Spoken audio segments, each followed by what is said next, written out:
কোথায় সেই স্বৈরাচারীরা? কোথায় সেই দুর্বিনীত অহংকারী স্বৈরাচার যারা আমার জমিনের উপরে, আমার মানুষের উপরে রাজত্ব চালিয়েছে? তারা আজকে কোথায়? কোথায় সেই অহংকারীরা?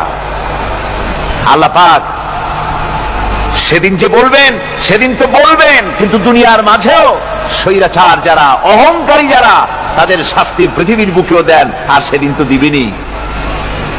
কত স্বৈরাচার আমরা দেখলাম, কত অহংকারী দেখলাম, যাদের তর্জনী হেননে লক্ষ কোটি কোটি মানুষ উঠতো আর বসতো।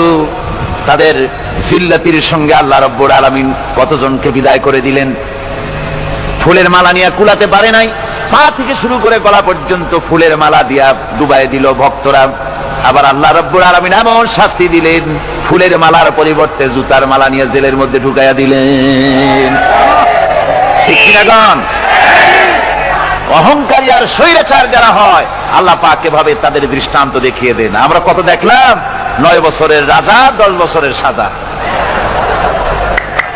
পৃথিবীর বুকে যারা অহংকার করে, যারা স্বৈরাচার হয়, আল্লাহর আইনকে যারা বৃদ্ধঙ্গুষ্টি প্রদর্শন করে, আল্লাহ পাক তাদের জমিনেও দেখান। এখানে চূড়ান্ত ফয়সালা আল্লাহ করেন না, আসল ফয়সালার জায়গা তো আছেই, তবে এখানে নমুনা দেখায় দেন। কিন্তু মুশকিল হচ্ছে, ইতিহাসের সবচাইতে বড় শিক্ষা হলো, ইতিহাস থেকে মানুষেরা শিক্ষা গ্রহণ করে না। একজনে যে কাম করে বিপদে পড়ে, আর একজন এসে আবার সেই পথেই অগ্রসর হয়, নিশ্চিত মৃত্যুর পথে। আমার বন্ধুগণ,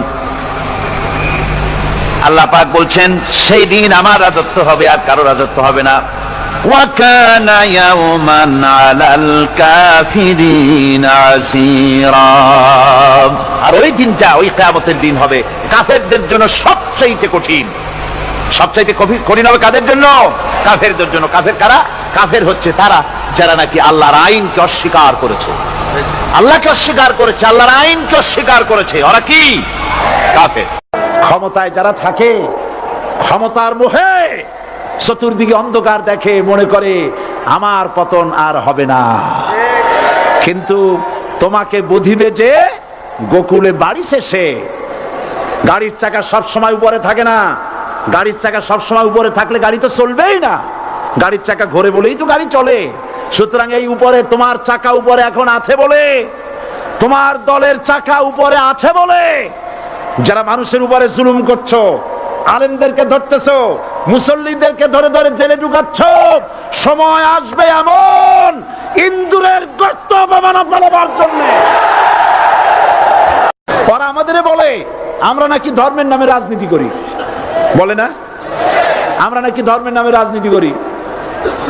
আমি বলি, ধর্মের নামে আমরা রাজনীতি করি না, আমরা ধর্মীয় রাজনীতি করি। কথাটা বুঝে আসছে কিনা?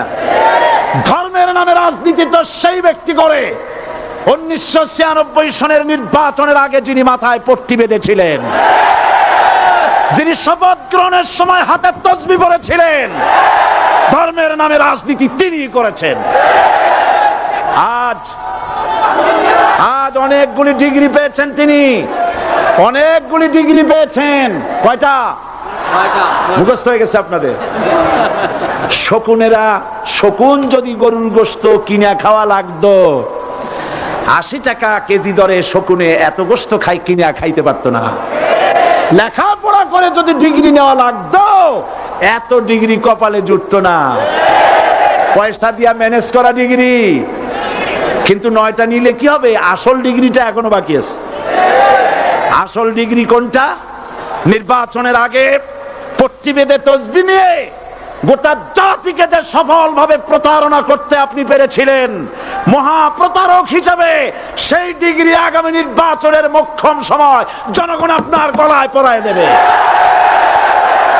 দেশের ভাগ হয়ে গেছে দুটো শিবির, বোঝাই যাচ্ছে। একদিকে ভারতের পা চাটা গোলাম, নাস্তিক, মোরতাদ শ্রেণীর বুদ্ধিজীবী এবং তাদের মদতপুষ্ট সরকার, আর একদিকে ইসলামী শক্তি, ইসলামী দল আর দেশপ্রেমিক জাতীয়তাবাদী শক্তি। একদিকে হিমালয় পাহাড়, আর একদিকে সুচো ইঁদুর। আজ আমাকে কথা বলতেই হবে ইনশাআল্লাহ, কারণ আগামীতে আবার আপনাদের সাথে দেখা হবে কিনা আমি জানি না। কথা বলতেই হবে। বসেন। কেউ দাঁড়িয়ে থাকবেন না। আমি দেখতে পাচ্ছি বাংলাদেশের ভাগ্য আকাশে উত্তর গগনে কালো মেঘ জমা হয়েছে, ঝড়ের পূর্বাভাস লক্ষ্য করছি। যদি মোকাবেলা করতে না পারেন সক্ষম ভাবে, এমন অন্ধকার গাঢ় কালো অমাবস্যার রাত আসতে পারে যার সুবে সাদে খাওয়া অসম্ভব। সুতরাং আপনারা কি কাপুরুষের মতো কাফের মুশরিকদের গোলামি করে মরতে চান? বিড়ালের মতো 500 বছর বেঁচে থাকার কোনো লাভ নাই। সিংহের মতো 1 ঘন্টা বাঁচতে চাই। আমাদেরকে বলা হয় সাম্প্রদায়িক উস্কানিমূলক কথা নাকি আমি বলি। পত্রপত্রিকা দিছে না তারা? সাম্প্রদায়িক উস্কানি কথা, সাম্প্রদায়িক উস্কানিমূলক কথা বলি, সেই জন্যই বোধহয় শত শত মুসলিম আমাদের কাছে এসে মুসলমান হয়। মানুষে আর বোকা বানানো যাবে না। যাবে কি? আর বোকা বানানো যাবে? তারপর বলছে কি? এরপরে বলছে, আমাকে বলছে রাজাকার। শুনে রাখো চট্টগ্রামের লক্ষ লক্ষ জনতা, পার্লামেন্টে যখন আমাকে এই কথা বলা হয়েছিল, আমার পার্লামেন্টের কলিগ জাফরুল্লাহ চৌধুরী সাহেব বসে আছেন এখানে, হ্যাঁ, জাফরুল ইসলাম চৌধুরী বসে আছেন পাশে, প্রধানমন্ত্রী সুদ্ধা, অন্তত 3 শতাধিক পার্লামেন্টের সম্মানিত সদস্যরা সেদিন বসা। 1997 সনের বাজেট বক্তৃতা যখন আমি করতেছিলাম, ডক্টর কুদরতে খোদা, নাম রাখছে কুদরতে খোদা, আসলে গজবে খোদা। এই লোকটি নাস্তিক, ইসলামের চূড়ান্ত দুশমন। তার প্রণীত শিক্ষা ব্যবস্থার যখন সমালোচনা করছিলাম, ট্রেজারি বেঞ্চ থেকে আমাকে বলা হলো রাজাকার। আমি আমার সমস্ত শক্তি একত্রিত করে বলেছিলাম, শুধুমাত্র হিন্দুস্তানের রাজাকারেরাই আমাকে রাজাকার বলতে পারে। আমি বলেছিলাম 1973 সন পর্যন্ত আমি বাংলাদেশের কোন রাজনৈতিক দলের নেতা এবং কর্মী ছিলাম না। আমি রাজাকার নই। আমাকে রাজাকার বলে যদি তাকে প্রমাণ করতে না পারে 10 কোটি টাকার মানহানি মামলা দায়ের করব। আমার এই বক্তব্য সারা দুনিয়া শুনেছে, পার্লামেন্টে আমার এই বক্তব্য রেকর্ড হয়ে আছে।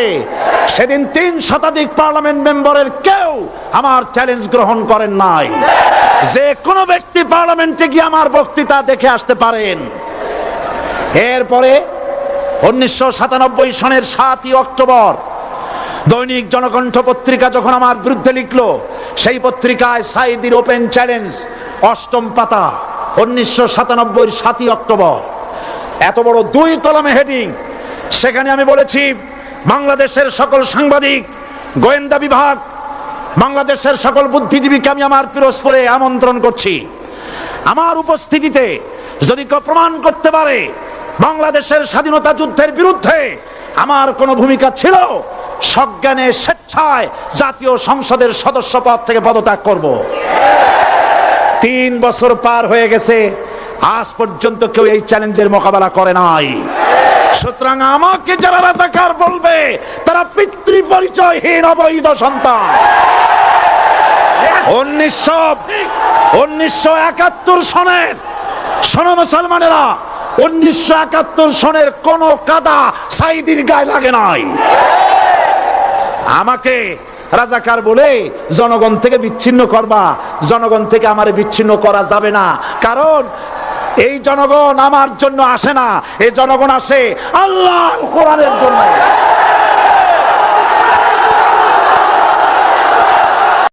রাষ্ট্র শক্তি, তাদের হাতে অস্ত্রপাতি তো খুব শক্তি। আর যারা একবার ক্ষমতায় যায়, ওরা মনে করে এই ক্ষমতা থেকে আমাদেরকে কেউ নামাইতে পারবে না। 20 শতকের শ্রেষ্ঠ মুজাদ্দিদ আল্লামা সৈয়দ আবুল আলা মওদুদী রাহমাতুল্লাহ আলাইহি তিনি এক জায়গায় লিখেছেন, স্বৈরাচারীরা তার পতনের সমস্ত ছিদ্র বন্ধ করে, কিন্তু একটা ছিদ্র বন্ধ করতে পারে না, মনের ভুলে সে ছিদ্রটা থেকেই যায়, যেই ছিদ্র দিয়ে আসলে তার পতনটা হবে। ক্ষমতায় গিয়ে মনে করে চিরকাল ক্ষমতায় থাকবো। ভারতের প্রধানমন্ত্রী পণ্ডিত জওয়াহরলাল নেহেরু রাঁচি পাগলাগারদে গিয়েছেন, মেন্টাল হসপিটাল। পাগলেরা নেহেরুকে দেখে আশ্চর্য হয়ে গেছে, এত সুন্দর মানুষ, মাথায় কিস্তি টুপি, গায়ে শেরওয়ানি, মুসলমানি ড্রেসই আলাদা, যদিও তিনি হিন্দু ছিলেন, পরেছেন মুসলমানি ড্রেস। শেরওয়ানি কাদের পোশাক? কাদের পোশাক? হাতে ছড়ি নিয়ে হাঁটা, স্টাইল করে, সুন্দর পাজামা, সুন্দর টুপি, সুন্দর সাজসজ্জা করে, মুসলমানদের ড্রেস। এই ড্রেস পরে তিনি গিয়েছেন, সবসময় যে ড্রেস তিনি পরতেন। পাগলেরা জিজ্ঞেস করছে, তুমি কে গো? উনি বলছেন, আমারে চেনো নাই? আমি ভারতের প্রধানমন্ত্রী পণ্ডিত জওয়াহরলাল নেহেরু। পাগলেরা বলছে, ও সেই কথা। আমরাও যখন এই হসপিটালে আসছিলাম, এই তোমার মতো লম্বা লম্বা কথা আমরাও বলছি, থাকো আমাদের সাথে কিছুদিন, তোমার মাথাও ঠান্ডা হয়ে যাবে। ক্ষমতায় যারা থাকে, ক্ষমতার মোহে চতুর্দিকে অন্ধকার দেখে, মনে করে আমার পতন আর হবে না। যারা ইসলামের কথা বলে তারাই রাজাকার, তারাই মৌলবাদী। মৌলবাদী বললে আমরা অসন্তুষ্ট হই না, কারণ মৌলবাদী শব্দটা আসছে মূল থেকে। মৌল শব্দ এসেছে মূল থেকে। মূলবাদী তার মানে যারা মূলে আছে। মূল হলো কোরআন, মূল হলো হাদিস, মূল হলেন আল্লাহ, মূল হলেন আল্লাহ রসুল। আমরা আছি মূলে। এখন বলেন তো, মূলের শক্তি বেশি না আগার শক্তি বেশি? আমাদের যারা মৌলবাদী বলে ওরা হলো আগাবাদী। মূলে আছে কত কোটি? 12 কোটি। মূলে আছে কত কোটি? আর আমাদের যারা মৌলবাদী বলে, ওই থাকো গাছের আগায়, আমরা মূলে। লাফালাফি বেশি করবা না, 12 কোটিতে গাছের গোড়া আসতে না দেবে, মামু বাড়ি দিল্লি গিয়ে পড়বা, বাংলার জমিনে জায়গা হবে না। এ কথা বিশ্বাস করো। বাংলাদেশের মুসলমানদের শরীরে এক বিন্দু রক্ত থাকতে শয়তানের তৈরি করা ধর্ম নিরপেক্ষ মতবাদ বাংলার জমিনে কায়েম হতে দেওয়া হবে না, হবে না।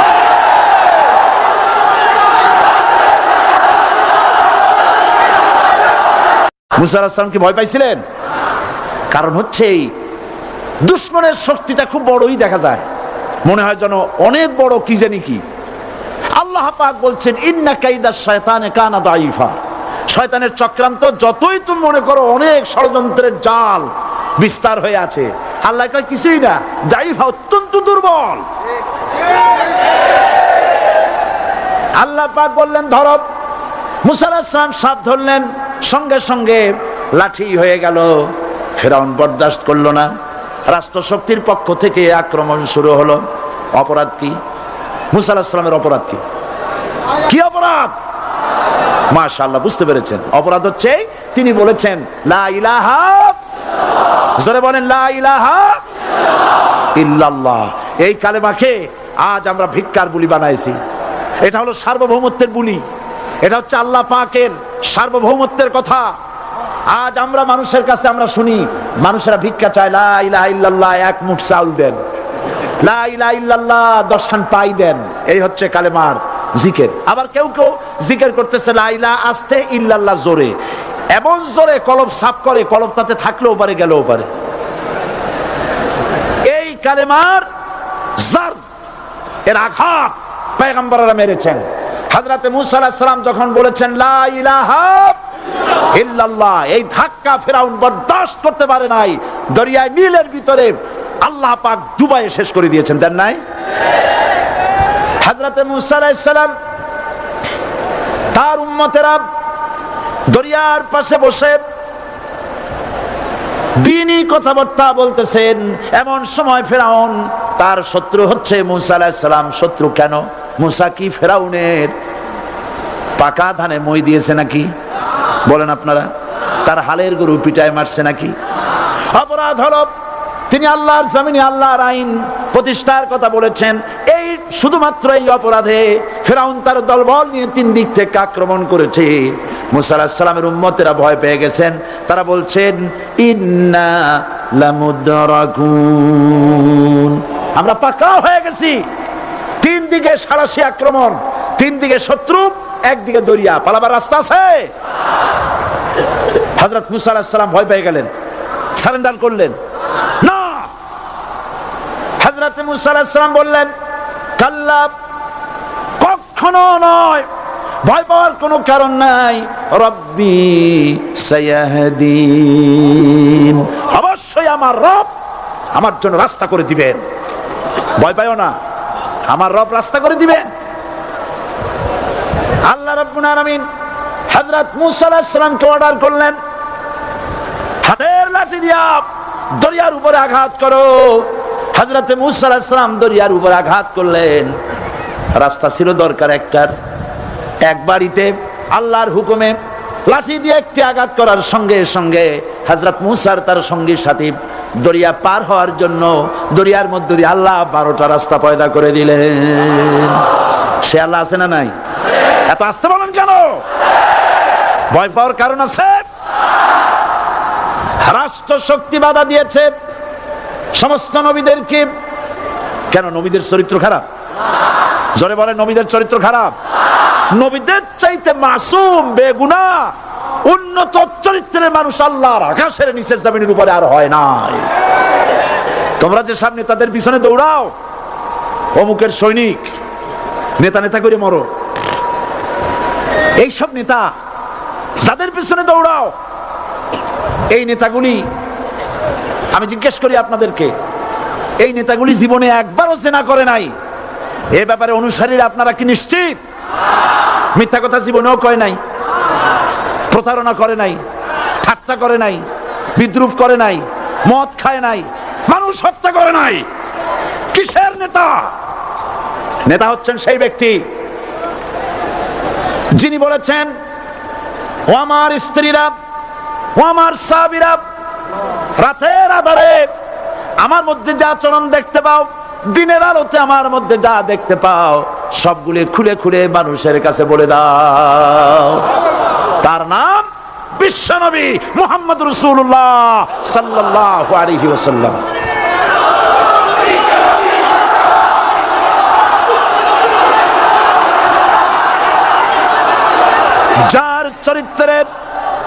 যার চরিত্রের সার্টিফিকেট আল্লাহ রাব্বুল আলামিন নিজে দিচ্ছেন, ওয়া ইন্নাকা লাআলা খুলুকিন আযীম। নবী হে, উন্নত চরিত্রের উপরে আপনি প্রতিষ্ঠিত। সুবহানাল্লাহ। কে সার্টিফিকেট দিচ্ছেন? আযীম, আযীম। আরবিতে চওড়াকে বলা হয় আরিদ, গভীরতাকে বলা হয় আমিক। কত প্রশস্ত, জামা পার কোনো ফিতা নাই। কত গভীর, জামা পার কোনো যন্ত্র নাই। এইটাকে আরবিতে বলা হয় আজিম। সুবহানাল্লাহ বলতে ইচ্ছে করে না? ও নবী, তোমার চরিত্র এমন যা মাপার মতো যন্ত্র পৃথিবীতে নাই। এই সার্টিফিকেট দিলেন কে? সমস্ত নবীরাই চরিত্রবান, নবীরা মাসুম বেগুনাহ। সুবহানাল্লাহ বিহামদিহি।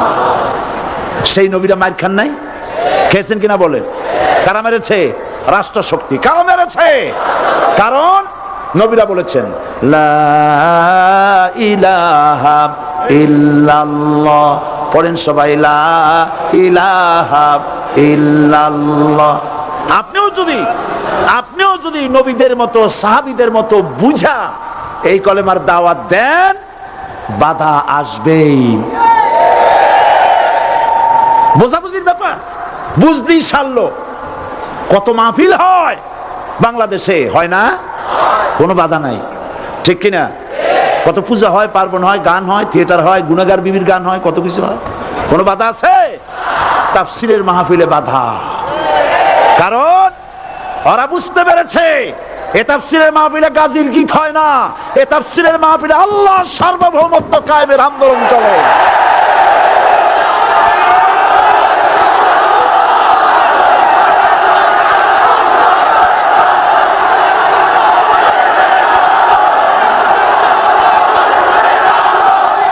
এবার দেখুন, এবার কলেমা বোঝেন, কালেমা বুঝুন।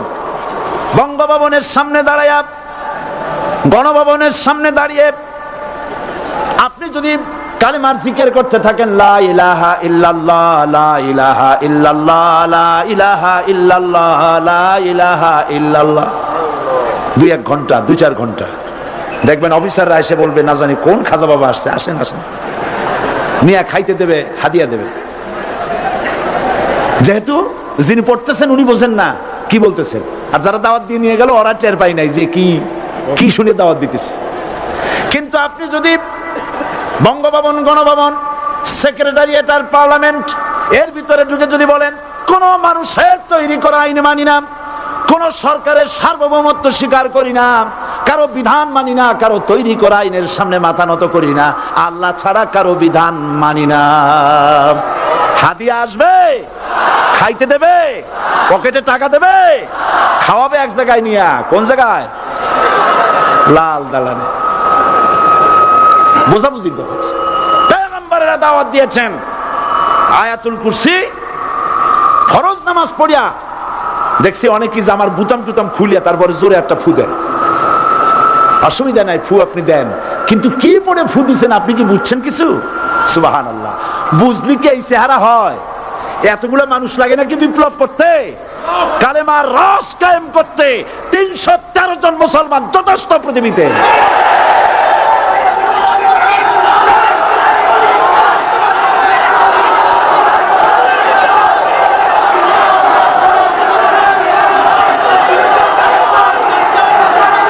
আল্লাহ পাক কোরআনে কারীমের মধ্যে আল্লাহ পাক বলেছেন এমন একজন নবী পাঠাই নাই। ইয়া হাসরাতান আলাল ইবাদ, বান্দার উপরে আফসোস।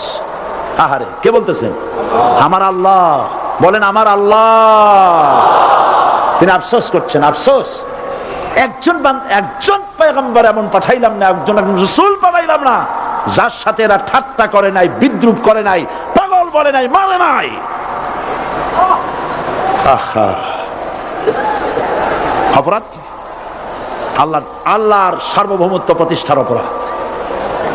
হযরত ইব্রাহিম আলাইহিস সালাম তিনি যখন এই কালেমার দাওয়াত দিয়েছেন নমরুদের বিরুদ্ধে, নমরুদ বলেছে মান আশাদ্দু মিন্না কুওয়া, আমার চাইতে শক্তিশালী আর কে আছে? আনা রাব্বুকুমুল আলা, আমি তোমাদের বড় প্রভু। নাউজুবিল্লাহ।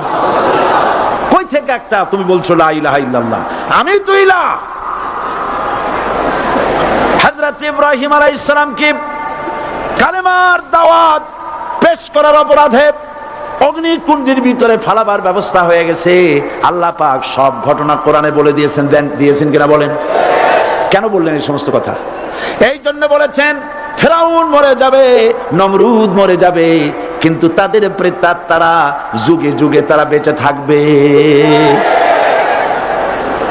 আগুনের ভিতরে ফালাবার ব্যবস্থা হয়েছে। আল্লাহ পাক বলে দিয়েছেন আমার রাস্তায় যদি চেষ্টা করো, জিহাদ করো, আমার সাহায্য তোমরা পাবে। ওয়া কানা হাক্কান আলাইনা নাসরুল মুমিনিন, মুমিনদেরকে সাহায্য করা আমি আল্লাহর জন্য ওয়াজিব। সুবহানাল্লাহ বলবেন না? আলহামদুলিল্লাহ বলবেন না? আমার জন্য ওয়াজিব মুমিনদেরকে সাহায্য করা। ইব্রাহিম আলাইহিস সালামকে আগুনে ফেলানো হচ্ছে। হযরত জিবরাইল বলেন ইব্রাহিম তোমাকে আগুনের ভিতরে ফেলানো হতেছে, আমার কাছে সাহায্য চাও, আমি তোমারে বাঁচায় দেব। হযরত ইব্রাহিম আলাইহিস সালাম তিনি বললেন জিবরাইল আমার পরীক্ষা চলতেছে, আমাকে ডিস্টার্ব করো না, আমি তোমার কাছে সাহায্য কেন চাইবো? আমি তো এমন কোন অন্ধ আল্লাহর ইবাদত করি না যিনি তার বান্দার দুঃখ দুর্দশা নিজের চোখে না দেখেন। পরীক্ষা পাস করছে না? পাস করছেন কিনা? হযরত ইব্রাহিম বলেন শোনো জিবরাইল, আমি যদি আগুনের ভিতরে পড়ে যাই আর আগুনে পুড়ে যদি ভস্ম হয়ে যায়, আমার আল্লাহ যদি এতে খুশি হন, তাহলে আমি আমার রব্বুল আলামিনকে খুশি করার জন্য এভাবে 1000 বার পুড়তে আমি রাজি আছি। ইব্রাহিম আলাইহিস সালাম আগুনের ভিতরে পড়ে গেলেন। আল্লাহ রাব্বুল আলামিন আগুনের প্রতি নোটিশ করে দিলেন ইয়া নারু কুনি বারদাও ওয়া সালামান আলা ইব্রাহিম, আগুন আমার ইব্রাহিমের জন্য শান্তিদায়ক, ঠান্ডা হয়ে যা। ইব্রাহিম আলাইহিস সালাম জ্বলছেন, পুড়ে গেছেন।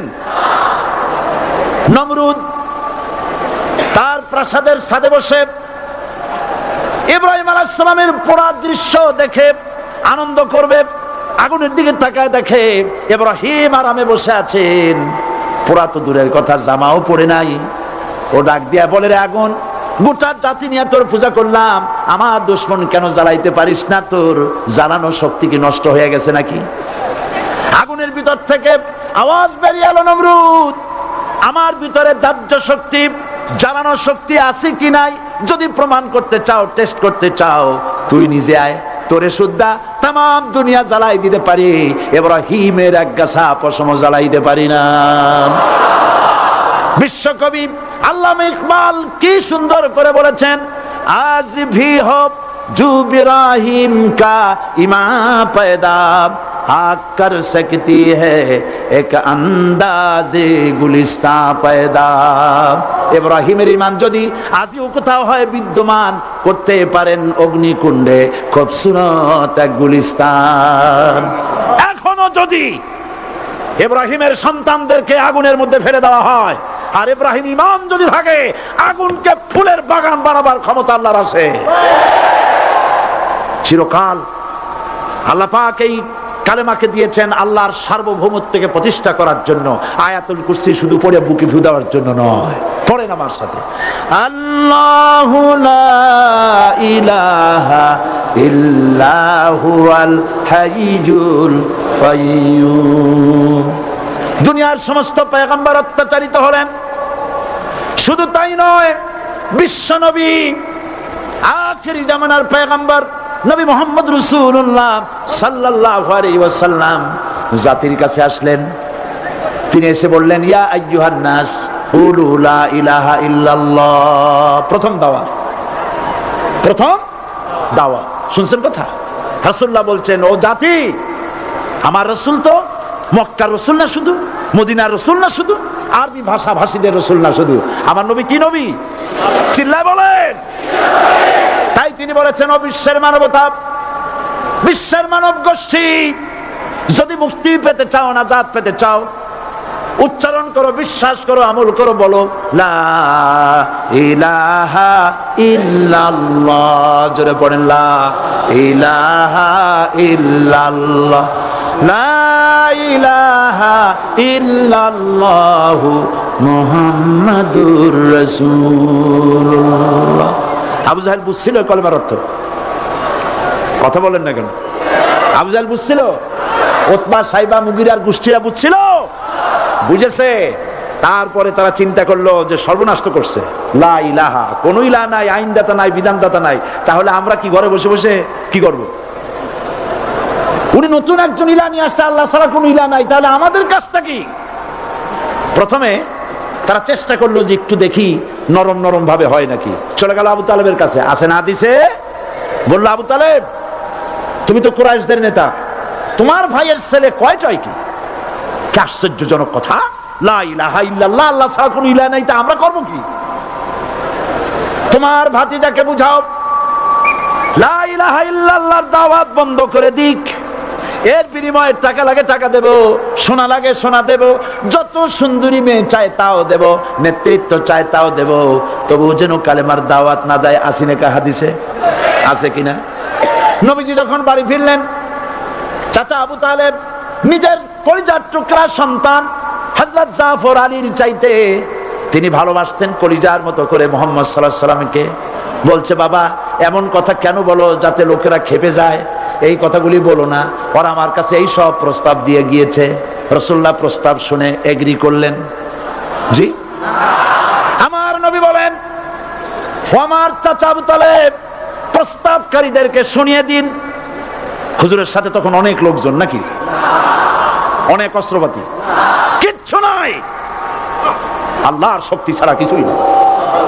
আমার নবী বলেন, ও আমার চাচা আবু তালেব, প্রস্তাবকারীদেরকে শুনিয়ে দেন, যেটা দেওয়া সম্ভব সেটা তো দূরের কথা, যেটা দেওয়া সম্ভব নয় তাও যদি তারা দিতে পারে আমারে, যেমন আকাশের সূর্যটা ধরে এনে ওরা যদি আমার ডান হাতে তুলে দেয়, আকাশের পূর্ণিমার চাঁদটা ধরে যদি বাম হাতে আমার তুলে দেয়, এর বিনিময়ে এক মুহূর্তের জন্য তাওহীদের দাওয়াত আমি বন্ধ করে দেব না। সুবহানাল্লাহ।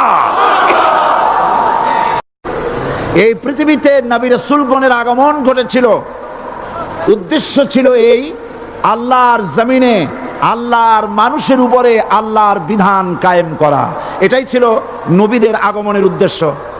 আর শয়তানের আগমনের উদ্দেশ্য ছিল আল্লাহর বিধানের পরিবর্তে ধর্ম নিরপেক্ষ মতবাদ কায়েম করা। এজন্য পৃথিবীর কোন নবী, কোন রাসূল ধর্ম নিরপেক্ষ ছিলেন না, সবাই ছিলেন ধর্মের পক্ষে। রাসূলুল্লাহর অসংখ্য সাহাবীদের মধ্যে একজন সাহাবীও ধর্মের ব্যাপারে নিরপেক্ষ ছিলেন না। গোটা বিশ্বের সমস্ত মুহাদ্দিস, মুফাসসির এবং বড় বড় উলামা, পীর বুজুর্গ, এমন একজন লোক পাওয়া যাবে না যিনি ধর্মনিরপেক্ষ মতবাদের অনুসারী ছিলেন। তাই ধর্মনিরপেক্ষ মতবাদের অনুসারী হওয়ার অর্থই হচ্ছে পবিত্র কোরআন হাদিসের সরাসরি অমান্য করা এবং আল্লাহ ও তার রাসূলের সাথে বিদ্রোহ ঘোষণা করার শামিল। ধর্মনিরপেক্ষ মতবাদ শয়তানের আবিষ্কৃত মতবাদ বলেই দুনিয়ার অধিকাংশ ইহুদি, খ্রিস্টান, মুশরিকরা এই মতবাদের অনুসারী।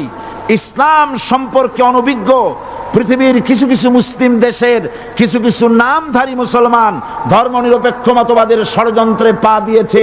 আল্লাহ তাদেরকে রক্ষা করুন, আমরা বলি আমিন। সবাই বলি আমিন। বিশ্বের সমস্ত বিধানগুলোতে সেকুলারিজম, ধর্মনিরপেক্ষ মতবাদের অর্থ করা হয়েছে ধর্মহীনতা এবং ধর্ম বিরোধিতা। এর বাস্তব দৃষ্টান্ত আমরা দেখতে পাই বর্তমান যে সরকার আছে, তাই সেই সরকারের আমলের ভিতরে আমরা এই জিনিসটা দেখতে পাই। সত্য কিনা বলেন? সত্য কিনা বলুন? এই দলটির নাম ছিল আওয়ামী মুসলিম লীগ। এই দলটির নাম ছিল কি? আওয়ামী মুসলিম লীগ। তখন তারা নারায়ে তাকবীর, আল্লাহু আকবার ধ্বনি দিত, স্লোগান দিত। কিন্তু ধর্মনিরপেক্ষ মতবাদ দলীয় আদর্শ হিসাবে গ্রহণ করার কারণে নারায়ে তাকবীর, আল্লাহু আকবার এই স্লোগান তারা বর্জন করেছে। 1972 সনে যখন তারা ক্ষমতায় এলেন, তখন সংবিধানের শিরোনামে মুসলিম প্রথা সিদ্ধ বিসমিল্লাহির রহমানির রহিম তারা পরিত্যাগ করেছিল। সমস্ত বিশ্ববিদ্যালয়ের মনোগ্রাম থেকে ইকরা বিসমি রাব্বিকাল্লাযী খালাক রব্বি জিদনি ইলমা এটাকে তারা বাদ দিয়েছিল। সলিমুল্লাহ মুসলিম হল এই নাম থেকে মুসলিম শব্দ বাদ দিয়েছিল। নজরুল ইসলাম কলেজের নাম থেকে ইসলাম শব্দ বাদ দিয়ে শুধু নজরুল কলেজ করেছিল। এগুলি অসত্য না সত্য?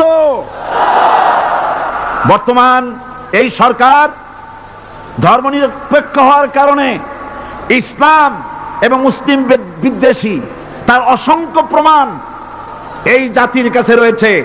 দেশের শ্রেষ্ঠ সন্তান হচ্ছে আলেম ওলামা, পীর বুজুর্গ। বলেন সুবহানাল্লাহ। দেশের শ্রেষ্ঠ সন্তান পীর মাশায়েখ আলেম ওলামাদের বিরুদ্ধে কোন জায়গায় কোন দুর্ঘটনা ঘটলেই তাদেরকেই দায়ী করা হয়। হরকতুল জিহাদ, লাদেন বাহিনী, তালেবান নাম করে আলেমদেরকে গ্রেফতার করে এই সরকার পুলিশ দিয়ে নির্যাতন করেছে সরকার। একথা সর্বজনবিদিত যে সন্ত্রাস এবং হত্যা, ধর্ষণের 90% অনুষ্ঠিত হয় কলেজ বিশ্ববিদ্যালয় পড়ুয়াদের মধ্য থেকে। আর চরিত্র সৃষ্টির শ্রেষ্ঠ কারখানা মাদ্রাসাগুলি এই সরকার একটা একটা করে বন্ধ করার পরিকল্পনা গ্রহণ করেছে। মাদ্রাসা শিক্ষাকে সংকুচিত করে ফেলছে। শুধু তাই নয়, দেশে অসংখ্য ভালো মন্দ পত্রিকা আছে, আরো রয়েছে ফুটপাতের অসংখ্য অশ্লীল ম্যাগাজিন, পর্ণ পত্রিকা।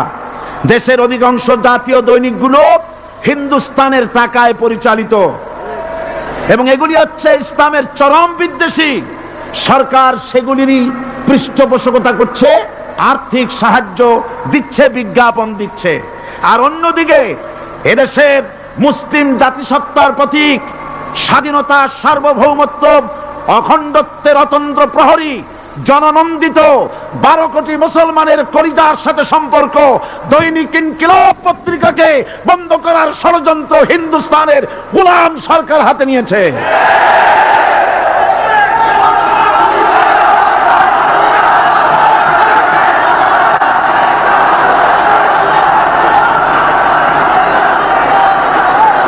সরকার বস্তুনিষ্ঠ সাংবাদিকতায় ভয় পায়, ইসলামের পক্ষে কথা লিখলে ভয় পায়। এজন্য তারা দৈনিক ইনকিলাব এবং তার পরিবারের গায়ে হাত দেওয়ার প্রস্তুতি নিয়েছে। দৈনিক ইনকিলাবের সম্পাদকের গায়ে যদি হাত দেওয়া হয়, ইনকিলাব যদি বন্ধ করে দেওয়া হয়, সারা বাংলাদেশ অচল হয়ে যাবে।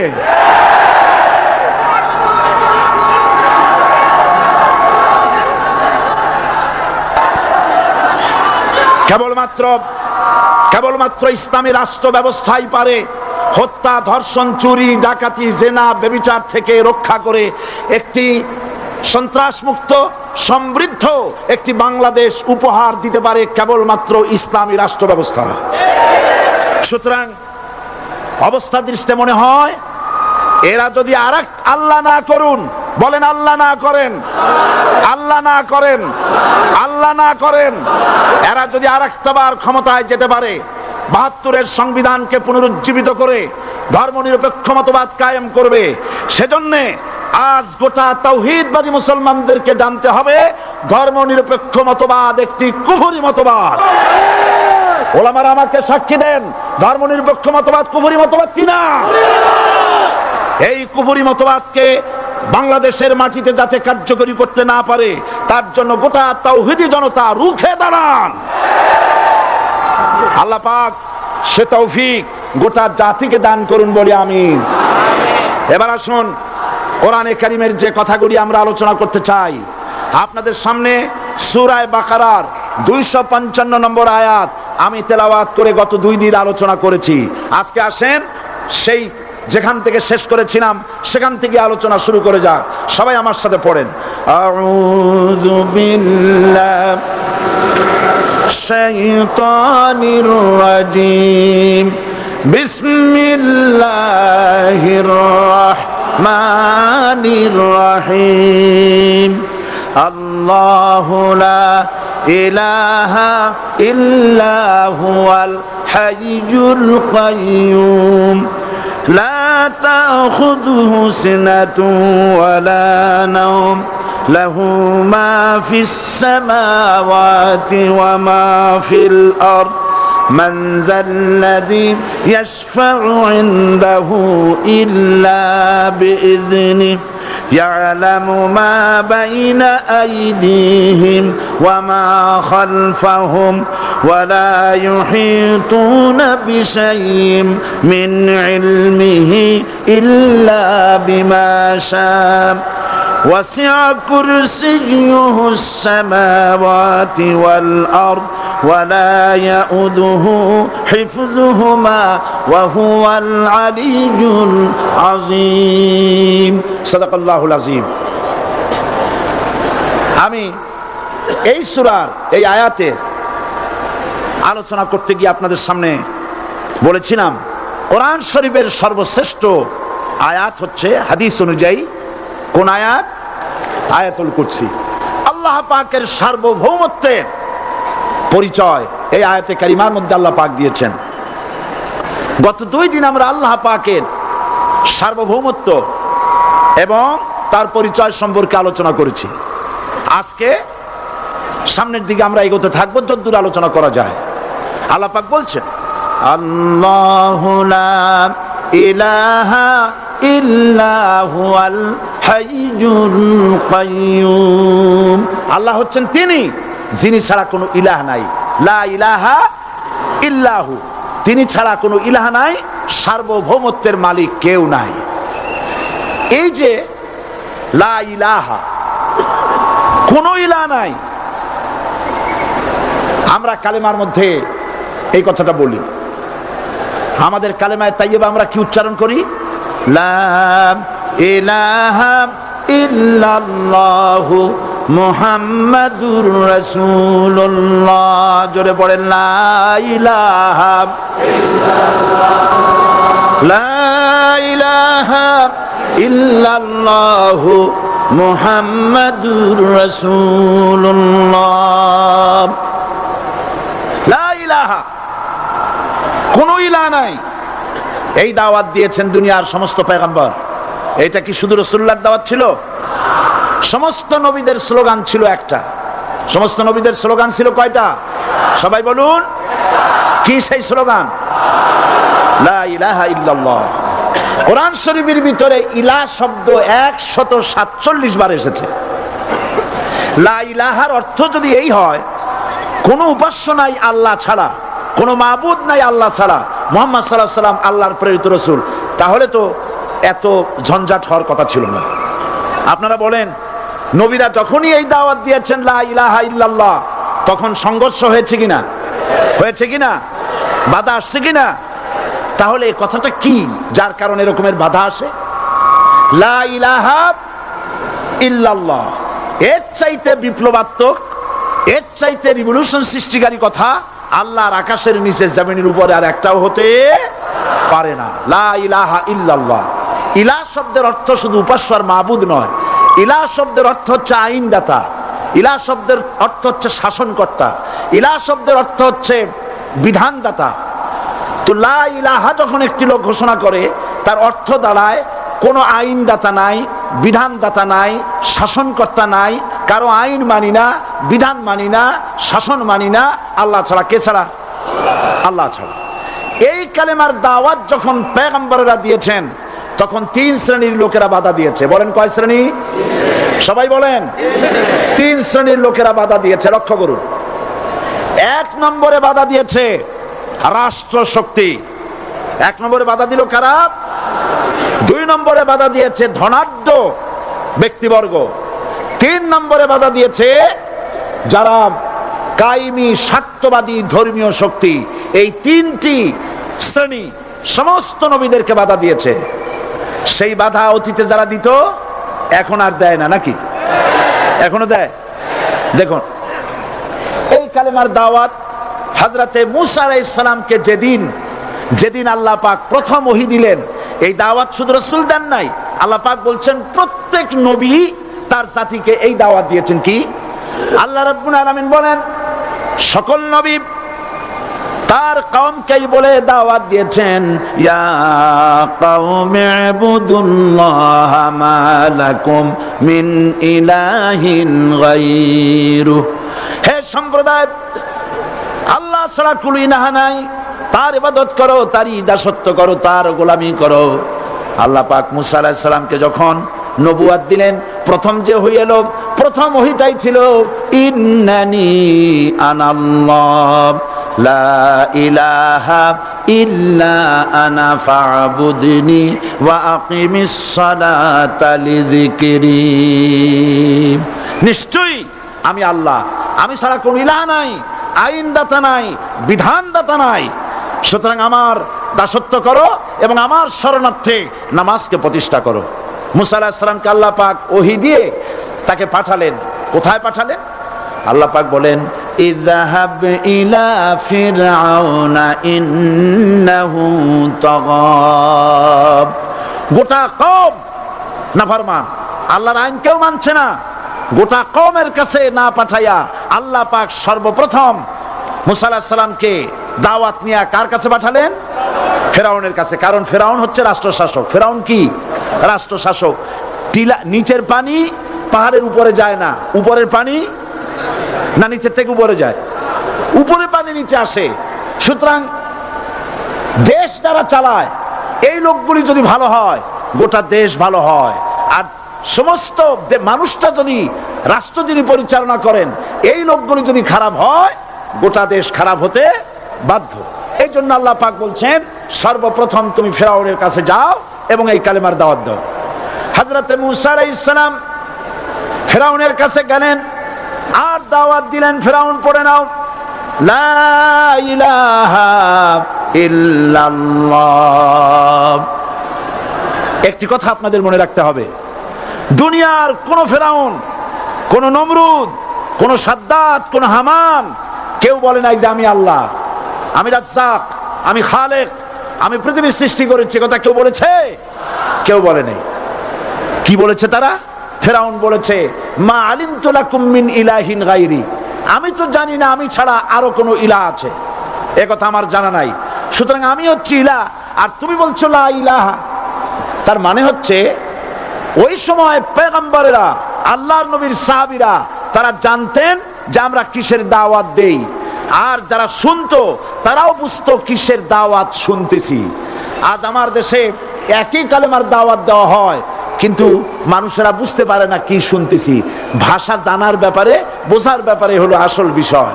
এটা বুঝাতে গিয়ে আমি মাঝে মধ্যে একটা দৃষ্টান্ত দেই এভাবে। একজনের একটা রেশনের দোকান ছিল, সেই দোকানে তার একটা ময়না পাখি ছিল। আর ময়না পাখিকে কথা শেখানো যায়, সেটা তো আপনারা জানেন। জি, ময়নাকে শিখাইছে যে লাইন করুন, এক এক করে আসুন। ময়না এই কথা শিখেছে। সকালবেলায় যখন রেশনের দোকানে ভিড় পড়ে গেছে, তখন ওই পাখি খাঁচার মধ্যে বসে বলছে লাইন করুন, এক এক করে আসুন। একদিন খাঁচার দরজা খোলা পেয়ে পাখি উড়ে গিয়ে গাছের ডালে বসেছে। আশেপাশে যত পাখি ছিল তারা চিন্তা করলো এই রকমের পাখি তো কখনো দেখি নাই। ময়না তো দেখতে কাকের মতো না, শালিকের মতো না, দেখতে একটা ভিন্ন রকম। ওরা এসে চতুর্দিক থেকে এই নবান্ত এই যে নতুন এসেছে ওরে ঠোকরানো শুরু করেছে চতুর্দিক থেকে। ঠোকরানি খেয়ে ময়না বলতেছে লাইন করুন, এক এক করে আসুন। এখন ময়না তো বোঝে না যে কি বলতেছি, আর যে পাখিরা ঠোকরাচ্ছে তারাও তো বোঝে না যে কি শুনতেছি। ময়না যদি বুঝতো যে আমি কি বলি, সবাই মিলে ঠোকরায়, তাই জান বাঁচে না। লাইন করে ঠোকরাইনি তো কলজে যাবে, সব ফোড়ে রোডে চলে যায়, বোঝে নাই। আমাদের অবস্থা তাই হয়েছে। এই যে আপনারা এখানে দাঁড়াইছেন কেন? যারা যেখানে দাঁড়ায় বসা মানুষেরা অনুরোধ করে বসায় দেন। এত বড় বিশাল মাহফিলে আপনি দাঁড়ায়া কোন মানুষকে কষ্ট দিবেন না, জায়েজ নাই। মুসলমানদেরকে কষ্ট দেওয়া কবিরা গুনাহ। বুঝতে পেরেছেন? যে যেখানে দাঁড়িয়েছে আপনারা বসা মানুষেরা তাদেরকে বসায় দেন। এত বড় বিশাল মাহফিলে আপনি দাঁড়ায়া কোন মানুষকে কষ্ট দিবেন না, জায়েজ নাই। মুসলমানদেরকে কষ্ট দেওয়া কবিরা গুনাহ। বুঝতে পেরেছেন? যে যেখানে দাঁড়িয়েছে আপনারা বসা মানুষেরা তাদেরকে বসায় দেন। সুতরাং এই কালেমার দাওয়াত যখন হযরতে মূসা আলাইহিস সালাম দিলেন, ফিরআউন বলল আমি তো জানি না যে আমি ছাড়া আরো কোন ইলাহ আছে, আইনদাতা তো আমি, তুমি নতুন কোথা থেকে আইনদাতা নিয়ে আসছো? ফিরআউন বলছে দেখো, আমারে বাদ দিয়া যদি অন্য কাউকে ইলাহ বলে তুমি মানো, আর সেই শিক্ষা যদি যে জাতিকে দাও, তাহলে আমি তোমাকে ধরে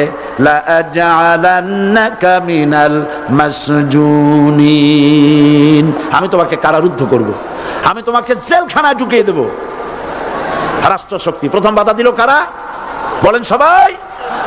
সেই বাধা কি ওখানে শেষ হয়েছে না এখনো আছে? আছে কিনা জোরে বলেন। আমি তোমাকে জেলখানায় ঢুকাবো। হযরত মূসা আলাইহিস সালাম বলেন ফিরআউন রে, জেলের ভয় আমি করি না, আমার কি জেলের ভয় দেখায়া লাভ নাই। আমি আল্লাহ পাকের পয়গম্বর হযরতে মূসা আলাইহিস সালাম। ফিরআউনের দলবল আছে, লোক লস্কর আছে, তার অস্ত্রের অভাব নাই। আল্লাহ রাব্বুল আলামিন মূসা আলাইহিস সালামের কাছে একটা অস্ত্র দিয়া দিলেন। দিছিলেন কিনা? দিছিলেন কিনা? আল্লাহ পাক হযরত মূসা কি বলেছেন? ওয়া মা তিলকা বিয়ামিনিকা ইয়া মূসা। মূসা রে, তোমার হাতে ওটা কি? মূসা আলাইহিস সালাম বললেন এটা লাঠি। আল্লাহ পাক বললেন ফেলে দাও লাঠি। লাঠি ফালাই দিলেন। কি হয়ে গেল? হিয়া হাইয়াতুন তাসআ। কি জিনিসের দাওয়াত মানুষের সামনে কোরআন পেশ করেছে? তাহলে বলতে হয় যে দাওয়াতটা দিয়েছে সর্বপ্রথম, সে দাওয়াতের নাম হচ্ছে ঈমান। সে দাওয়াতের নাম ঈমান। বিস্তারিত কথা আমি সামনে বলবো। তো আমি এখন যে জিস্ট সাংবাদিক ভাইদের জন্য বলতে চাই সেটা হলো এই, যে মুমিন ব্যক্তির নিকট ইসলামের সর্বপ্রথম দাবি হচ্ছে ঈমান। আর এই ঈমান আল্লাহ এবং তার রাসূলের পেশকৃত কতগুলি বিষয়ের প্রতি নিঃশর্ত বিশ্বাসের নাম হচ্ছে ঈমান। শুধু নামাজ, রোজা এবং উমরা পালনের মাধ্যমে ঈমানের দাবি পূরণ হয় না।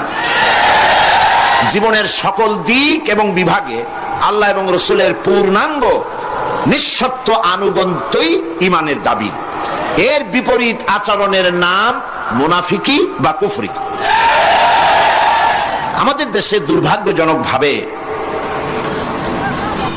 অত্যন্ত দুর্ভাগ্যজনকভাবে রাষ্ট্রীয় পৃষ্ঠপোষকতায় ঈমানের বিপরীত কার্যক্রম শুরু হয়েছে। যেমন আগুনকে সম্মান প্রদর্শন করা, ভাস্কর্যের নামে যত্রতত্র মূর্তি নির্মাণ করা, মানুষের প্রতিকৃতি ছবি স্থাপন এবং তাতে মাল্যদান করে মাথা নিচু করে সম্মান প্রদর্শন করা, কপালে তিলক পরা, হিন্দুয়ানি কায়দায় বর্ষবরণ করা, বসন্ত মেলা, পৌষ মেলা, ভালোবাসা দিবসের নামে বেহায়াপনা, মঙ্গল প্রদীপ জ্বালানো ইত্যাদি বাঙালি সংস্কৃতির নামে যা কিছুই করা হচ্ছে তার অধিকাংশই দ্বীন এবং ঈমানের সাথে আদৌ সঙ্গতিপূর্ণ নয়। আমরা লক্ষ্য করেছি দেশে যেটা হচ্ছে সেটা হচ্ছে হজ এবং উমরার নামে আমাদের নেতৃবৃন্দ এবং সরকারের উচ্চ পর্যায়ের ব্যক্তিবর্গ হজ এবং উমরার নামে মক্কা মদিনা গমন করেন, কিন্তু দাদা বাবুদেরকে খুশি করার জন্য গয়া, কাশী বা শান্তিনিকেতন থেকে সংস্কৃতি আমদানি করেন। এটা আর যাই হোক, এর নাম মুসলমানি নয়, এর নাম হচ্ছে সুস্পষ্ট মুনাফিকি। এখন অবস্থা দৃষ্টে যা আমরা দেখতে পাচ্ছি তা হলো এই, ধর্মনিরপেক্ষতার নামে ইসলামের ইতিহাস, ঐতিহ্য, সংস্কৃতি চিরতরে মুছে ফেলার জন্য মারাত্মক ষড়যন্ত্র চলছে। আরেকটি বিষয় হলো দেশে জনগণের নিকট তাওহীদের ধারণা স্পষ্ট না থাকার কারণে শিরক আর বেদাত মারাত্মক আকার ধারণ করেছে। সওয়াবের নিয়তি লোকেরা অজ্ঞতাবশত শিরক করছে, পীর পূজা, মাজার পূজা, আস্তানা পূজা করে মানুষ তাদের ঈমান নষ্ট করছে। অন্যদিকে সাধারণ মানুষের অজ্ঞতার সুযোগ নিয়ে স্বার্থান্বেষী মতলববাজ কিছু লোক নিজেদেরকে অলি সম্রাট, সুফি সম্রাট, খুসনাক সম্রাট ইত্যাদি দাবি করে ইসলামের বিকৃত ব্যাখ্যা দিয়ে জনগণকে বিভ্রান্ত করছে। তাসাউফের মতো মহান এবং পবিত্র বিষয়টিকে ব্যবসার হাতিয়ার বানিয়ে কোরআন শরীফ, গোসল শরীফ, নওরোজ শরীফ, খসরত শরীফ এর নামে কুল্লু শরীফ করে মুসলমানদেরকে বিভ্রান্ত করছে। এমত অবস্থায় প্রত্যেক মুসলমান নরনারীকে ইসলামের সর্বপ্রধান এবং সর্বপ্রথম দাবি ঈমানকে কোরআন এবং হাদিসের আলোকে বুঝে নিতে হবে এবং এর দাবি পঙ্খু রূপে মুসলমানদের মেনে চলতে হবে। এই হলো আজকের বক্তৃতার সারাংশ আমি সাংবাদিক ভাইদের জন্য তুলে ধরলাম। কোরআনে কারীমের মূল দাওয়াত হচ্ছে ঈমান। সেই কথাটি কোরআনে কারীম থেকে আল্লাহ পাক বলছেন। আমরা চাই পৃথিবীতে শান্তি চাই আর আখিরাতে মুক্তি চাই। কয়টা জিনিস চাই আমরা? বলুন, কয়টি জিনিস চাই? দুটি জিনিস। একটা চাই পৃথিবীতে শান্তি আর আখিরাতে মুক্তি। এই তিনটি জিনিস আমরা দাবি করি বা চাই। এখন এই শান্তি, দুনিয়ার শান্তি এবং আখিরাতের মুক্তি কিভাবে হবে সেজন্য আল্লাহ পাক বলছেন, ইয়া أيها الذين آمنوا هل أدلكم على تجارة تنجيكم من عذاب أليم تؤمنون بالله ورسوله وتجاهدون في سبيل الله بأموالكم وأنفسكم ذلكم خير لكم إن كنتم تعلمون صدق الله العظيم। আল্লাহ পাক বলছেন সূরা আস-সাফ, হে বিশ্বাসীরা, তোমরা যারা ঈমান এনেছো শোনো, আমি কি তোমাদেরকে এমন একটা ব্যবসার কথা বলবো না যে ব্যবসায় তোমাদেরকে জাহান্নামের কঠিন পীড়াদায়ক শাস্তি থেকে রক্ষা করবে? এমন একটি ব্যবসার কথা আমি কি তোমাদেরকে বলবো না? তার মানে হচ্ছে অবশ্যই আমি তোমাদেরকে এরকম একটি ব্যবসার কথা বলবো। সুবহানাল্লাহ বলেন। কিভাবে চললে পরে জাহান্নাম থেকে মুক্তি পাওয়া যাবে সে কথাটি আল্লাহ পাক গোপন রাখেননি, ওপেন সিক্রেট। তিনি তো বান্দাদেরকে জন্য সৃষ্টি করেন নাই যে বান্দাগুলি তিনি সব জাহান্নামে দিবেন। তিনি তৈরি করেছেন মানুষকে হেদায়েত যেন তারা পায়, সেই জন্য আল্লাহ পাক তাকে জ্ঞান দিয়েছেন, নবী দিয়েছেন, কিতাব দিয়েছেন। আল্লাহ পাক বলছেন আমি অবশ্যই এমন একটা ব্যবসার কথা তোমাদেরকে বলবো। সেই ব্যবসাটা কি?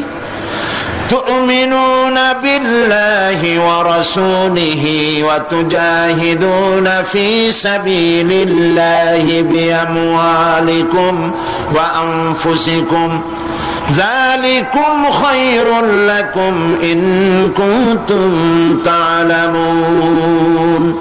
সেই ব্যবসাটা হচ্ছে, সেই ব্যবসার জন্য তিনটা পুঁজি লাগবে। কয়টা পুঁজি? একটা হচ্ছে ঈমান বিল্লাহ, আল্লাহর প্রতি ঈমান। আর একটা হচ্ছে রাসূলের প্রতি ঈমান, আর একটা হচ্ছে আল্লাহর রাস্তায় জিহাদ করা, মাল দিয়ে আর জান দিয়ে। এই তিনটি জিনিস। ঈমান আনা ফরজ। ঈমান আনা কি? আল্লাহর প্রতি ঈমান আনা কি? রাসূলের প্রতি ঈমান আনা কি? এবং আল্লাহ রাসূলের আইন প্রতিষ্ঠার জন্য জিহাদ করা কি? তিনটি জিনিসকে আল্লাহ পাক ফরজ করে দিয়েছেন। কে ফরজ করেছেন? আসুন ধীরে ধীরে আমরা এই তিনটি বিষয় আলোচনা করি। ব্যবসার কথাটা আল্লাহ বললেন কেন? ব্যবসার কথাটা এই জন্য বলেছেন, এর মধ্যে দুটি কারণ আছে। একটা কারণ হলো এই যে মানুষেরা ব্যবসাটা বোঝে খুব ভালো, ব্যবসার দিকে মানুষের মনটা খুব আকৃষ্ট থাকে। অল্প কাজ করে যদি বেশি মুনাফা পাওয়া যায়, মিনিমাম লেবার ম্যাক্সিমাম প্রফিট, মানুষ দেখবেন লাফায় পড়বে সেই কাজের জন্য। মাওলানা ইহতিসামুল হক থানভী রহমাতুল্লাহ আলাইহি তার এক ওয়াজের মধ্যে বলেছেন, আমি শুনেছিলাম, তিনি বলেছেন কিয়ামতের দিন, এটা রূপক কথা, কোরআন হাদিস নয়, কিয়ামতের দিন এক ব্যক্তিকে উপস্থিত করা হবে, তাকে ফেরেশতারা জিজ্ঞেস করবে যে আল্লাহর বান্দা, তোমার তো নেক এবং পুণ্য, পুণ্য এবং পাপ, নেক এবং বদ দুটি জিনিসই সমান সমান, এখন বলো তুমি কোথায় যাবা? তুমি কি বেহেশতে যাবা না তুমি দোজখে যাবা? লোকটি বলছে, সেই লোকটি ছিল খুব বড় ব্যবসায়ী, সে বলছে ফেরেশতা ভাই, আমি দোজখও চিনি না বেহেশতও চিনি না, যেখানে গেলে আমার 2 পয়সা লাভ হবে সেইখানে আমি তোমায় আমারে পাঠাও। এর দ্বারা বোঝা যায় যে মানুষেরা ব্যবসার দিকে খুব বেশি আকৃষ্ট থাকে, যদি লস হয় দারুণ ভাবে মন খারাপ করে, একেবারে যায় অবস্থা হয়ে যায়। এই জন্য ব্যবসার কথা আল্লাহ তুলে ধরলেন যাতে করে মানুষের মনটা ব্যবসার কথা শুনে আকৃষ্ট হয়। এ হলো এক। 2 নম্বরে, ব্যবসা করতে শুধুমাত্র পুঁজি লাগে না, আরো অনেক কিছু লাগে। শুধু পুঁজি হলে কি ব্যবসা হয়? যদি শুধু পুঁজিতে ব্যবসা হয় তাহলে আপনারা চেষ্টা করেন না, 10 লাখ টাকা নিয়ে নামেন, ব্যবসা সম্পর্কে কোনো জ্ঞান নাই, ব্যবসার কিছু জিনিসপত্র কিনে নিয়ে 10 লাখ টাকা বা 20 লাখ টাকার পুঁজি নিয়ে বসেন, 1 মাসও লাগবে না আপনার দোকানে লাল বাতি কয়েকটা জ্বলার জন্য, ঠিক কিনা? তাহলে ব্যবসা করার জন্য শুধু পুঁজি যথেষ্ট নয়, পুঁজির সাথে সাথে ব্যবসার জ্ঞান থাকতে হবে, ঠিক কিনা? অভিজ্ঞতা থাকতে হবে, জ্ঞান থাকতে হবে, এবং ব্যবসায় পুঁজি খাটাইয়া জ্ঞান নিয়ে বসে থাকলে হবে না, শ্রম দিতে হবে, লেবার দিতে হবে, রাত জাগতে হবে, চেষ্টা করতে হবে। দেশ বিদেশের ওই মালের, যে মালের ব্যবসা আপনি করেন তার দাম কোথায়, কেমন, কোথা থেকে কিনলে লাভ, আপনি এখানে বিক্রি করলে লাভ বেশি হবে, এই সব ব্যাপারে চিন্তা ভাবনা করতে হবে, শ্রম দিতে হবে, মেধা দিতে হবে, রাত জাগতে হবে, দৌড়দৌড়ি করতে হবে। এত কিছু করার পরে তারপরে ব্যবসা হওয়ার সম্ভাবনা আছে, তবে লসের সম্ভাবনাও উড়ায় দেওয়া যায় না। আল্লাহ পাক বলছেন আমার সাথে একটা ব্যবসা করো, এই ব্যবসাটা হলো ঈমানের ব্যবসা। এই ব্যবসাটা কিসের ব্যবসা? ঈমানের ব্যবসা। এই ব্যবসার জন্য, এই ব্যবসাটার উদ্দেশ্য কি? জাহান্নাম থেকে বাঁচা। বলেন ব্যবসার উদ্দেশ্য কি? জাহান্নাম থেকে বাঁচার জন্য একটা ব্যবসা আমার সাথে করো। সেই ব্যবসাটার পুঁজি হলো ঈমান। সেই ব্যবসার ক্যাপিটাল কি? ঈমান। সেই ঈমান লাগাইয়া বসে থাকলে হবে না, শুধু পড়লে হবে না লা ইলাহা ইল্লাল্লাহু মুহাম্মাদুর রাসূলুল্লাহ। জোরে পড়েন লা ইলাহা ইল্লাল্লাহ, লা ইলাহা, লা ইলাহা ইল্লাল্লাহ, লা ইলাহা, অল্প দিবা, লা ইলাহা ইল্লাল্লাহু মুহাম্মাদুর রাসূলুল্লাহ। এই কলেমার পুঁজি খাটাইয়া বসে থাকলে হবে না, ঈমানের জন্য পুঁজি খাটাতে হবে। পুঁজি হলো জাহান্নাম থেকে বাঁচার জন্য, পুঁজি হলো ঈমান। সেই ঈমান খাটাইয়া কলেমা পড়ে বসে থাকলে হবে না, শ্রম দিতে হবে, চিন্তা করতে হবে, রাত জাগতে হবে। যার উপরে ঈমান এনেছেন তার উপরে ঈমান আনার কারণে যদি অত্যাচার আসে সহ্য করতে হবে, বরদাস্ত করতে হবে। এরকম নয় ঈমান এনেছি এই কথা বলবেন, আহাসিবান নাস আন ইউতরাকু আন ইয়াকুলু আমান্না ওয়া হুম লা ইফতানুন। আল্লাহ রাব্বুল আলামিন বলেছেন, লোকেরা কি একথা ভেবেছে ঈমান এনেছি এই কথা বলার সঙ্গে সঙ্গে বিনা পরীক্ষায় আমি তাদেরকে জান্নাত দেব, এটা কি মনে করেছেন, মনে করে নিয়েছে নাকি? ওয়া হুম লা ইফতানুন। তাদেরকে পরীক্ষা করা হবে না? অবশ্যই পরীক্ষা করা হবে। শুধু ঈমান এনেছে এই পুঁজি খাটালে হবে না, পরীক্ষা দিতে হবে, কষ্ট করতে হবে, মার খাইতে হবে, জেলে যেতে হবে, পরিশ্রম করতে হবে। এই ময়দানই হচ্ছে উত্তপ্ত ময়দান। এই ময়দান কি ময়দান? এটা কুসুমাস্তীর্ণ নয়, এটা কণ্টকাকীর্ণ ময়দান। সুতরাং আল্লাহ পাক বলছেন পরীক্ষা দিতে হবে। এই ঈমান আনলে পরে ঈমানের পুঁজি খাটায়া, তুমি যেমন ব্যবসার পুঁজি দিয়া চুপ করে বসে থাকলে যেমন ব্যবসা হয় না, এখানেও ব্যবসা হবে না কলেমা পড়িয়া। শুধু কলেমা পড়তে হবে, বিশ্বাস করতে হবে, এটার জন্য কাজ করতে হবে এবং কালেমা ভিত্তিক শাসন প্রতিষ্ঠার জন্য আন্দোলন করতে হবে, ময়দানে থাকতে হবে। আর এই কাজগুলি করলে পরে তখন আল্লাহ রাব্বুল আলামিন রাজি হবেন, খুশি হবেন, এর পূর্বে নয়। তবে দুনিয়ার ব্যবসা করতে গেলে সেই ব্যবসায় লাভও আছে, লোকসানও আছে। আল্লাহ রাব্বুল আলামিন বলেন, আমার সঙ্গে যে ব্যবসাটা করবে ওই ব্যবসাটা হচ্ছে তিজারাতান লান তাবুর। আমার সাথে যে ব্যবসা করবে এই ব্যবসায় লোকসানের কোনো সম্ভাবনা নাই, কোনো লস নাই। বাঁচলেও লাভ, জেলে গেলেও লাভ, ফাঁসির মঞ্চে চললেও লাভ, মরে গেলেও লাভ, মার খাইলেও লাভ। এটা সব জায়গায় লাভ আর লাভ। সুবহানাল্লাহ বলতে ইচ্ছে করে না? কারণ তুমি মার খাচ্ছ কার জন্যে? জেলে যাচ্ছ কার জন্যে? ফাঁসির মঞ্চে চড়ছ কার জন্যে? সুতরাং তোমার তো কোনো দুঃখ থাকার কথা নয়, তোমার তো কোনো চিন্তা থাকার কথা নয়। আমাকে তো আমার আল্লাহ শিখেই দিছেন কি? قل إن صلاتي ونسكي ومحياي ومماتي لله رب العالمين। পড়েন আমার সাথে, সবাই পড়েন। إن صلاتي ونسكي ومحياي ومماتي لله رب العالمين। আল্লাহ পাক বলেন, বলো নিশ্চয়ই আমার নামাজ, আমার কুরবানি, আমার হায়াত, আমার মওত সবকিছু আল্লাহ রাব্বুল আলামিনের জন্য। কার জন্য? তাহলে মুমিনের কি কোনো দুঃখ থাকার কথা, কোনো কষ্ট থাকার কথা? নিশ্চয়ই নয়। মুমিন সর্বাবস্থায় আল্লাহর উপরে রাজি থাকবে, খাইরিহি ওয়া শাররিহি মিনাল্লাহি তাআলা। আমার উপরে যদি কোনো বিপদ আসে অথবা আমার যদি কোনো সুখ আসে, সবকিছু কার পক্ষ থেকে? হয়রান হওয়ার, পেরেশান হওয়ার কোনো কারণ নাই। আমার জন্য যা হয় তার মধ্যে কল্যাণ আছে। আমি বুঝি না কল্যাণটা কত দূরে, তবে কল্যাণ হবেই হবে ইনশাআল্লাহ। আল্লাহ পাক বলছেন, শোনো, আল্লাহর উপরে ঈমান আনতে হবে। তুমিনুনা বিল্লাহ। আমরা কি জাহান্নাম থেকে বাঁচতে চাই? তাহলে আল্লাহ পাক বলছেন আমার উপরে ঈমান আনো। এখন আল্লাহর উপরে ঈমান আনার জন্য 4টি শর্ত আছে। কয়টি শর্ত? মুখস্থ করেন। আল্লাহর উপরে ঈমান আনার জন্য 4টি শর্ত। 1 নম্বরের শর্ত হচ্ছে আল্লাহ পাক আছেন, এটা বিশ্বাস করতে হবে। অনেক মুমিনও অনেক সময় প্রশ্ন করে বসে বিপদ দেখে, আল্লাহ কি আছে? এই চিন্তাই, এই ধরনের পেরেশানি আর হতাশ হয়ে কথা বলতে পারে কেবলমাত্র যাদের ঈমান যত দুর্বল, বিপদে তারা তত বেশি হতাশ হয়। আর ঈমান যত সবল, সে জানে যে আল্লাহ পাকের ফয়সালার অতিরিক্ত কিচ্ছু হবে না। যা হবে সবটাই আমার আল্লাহর ফয়সালা। কার ফয়সালা? সুতরাং আল্লাহ পাকের উপরে ঈমানটা আনতে হলে 4টি শর্ত লাগবে। আমি আশা করি এই কথাগুলি আমি আল্লাহর সাহায্য চাচ্ছি, আল্লাহ যেন বলার তৌফিক দেন এবং আমাদের বোঝার তৌফিক দেন। একটা হচ্ছে আল্লাহর উপর ঈমান এনেছি, এই কথাটা বললেই হবে না। ঈমান এনেছি, 4টি শর্ত লাগবে। প্রথম হচ্ছে আল্লাহ আছেন, এটা স্বীকার করতে হবে, বিশ্বাস করতে হবে। 2 নম্বরে আল্লাহর গুণাবলী সহ আল্লাহকে বিশ্বাস করতে হবে। 3 নম্বরে আল্লাহর ক্ষমতাটাকে স্বীকার এবং বিশ্বাস করতে হবে। 4 নম্বরে আল্লাহ পাকের আদেশ এবং নিষেধ, এর উপরে বিশ্বাস করতে হবে। আসুন একটা একটা করে আলোচনা করি। 1 নম্বরে আল্লাহ আছেন।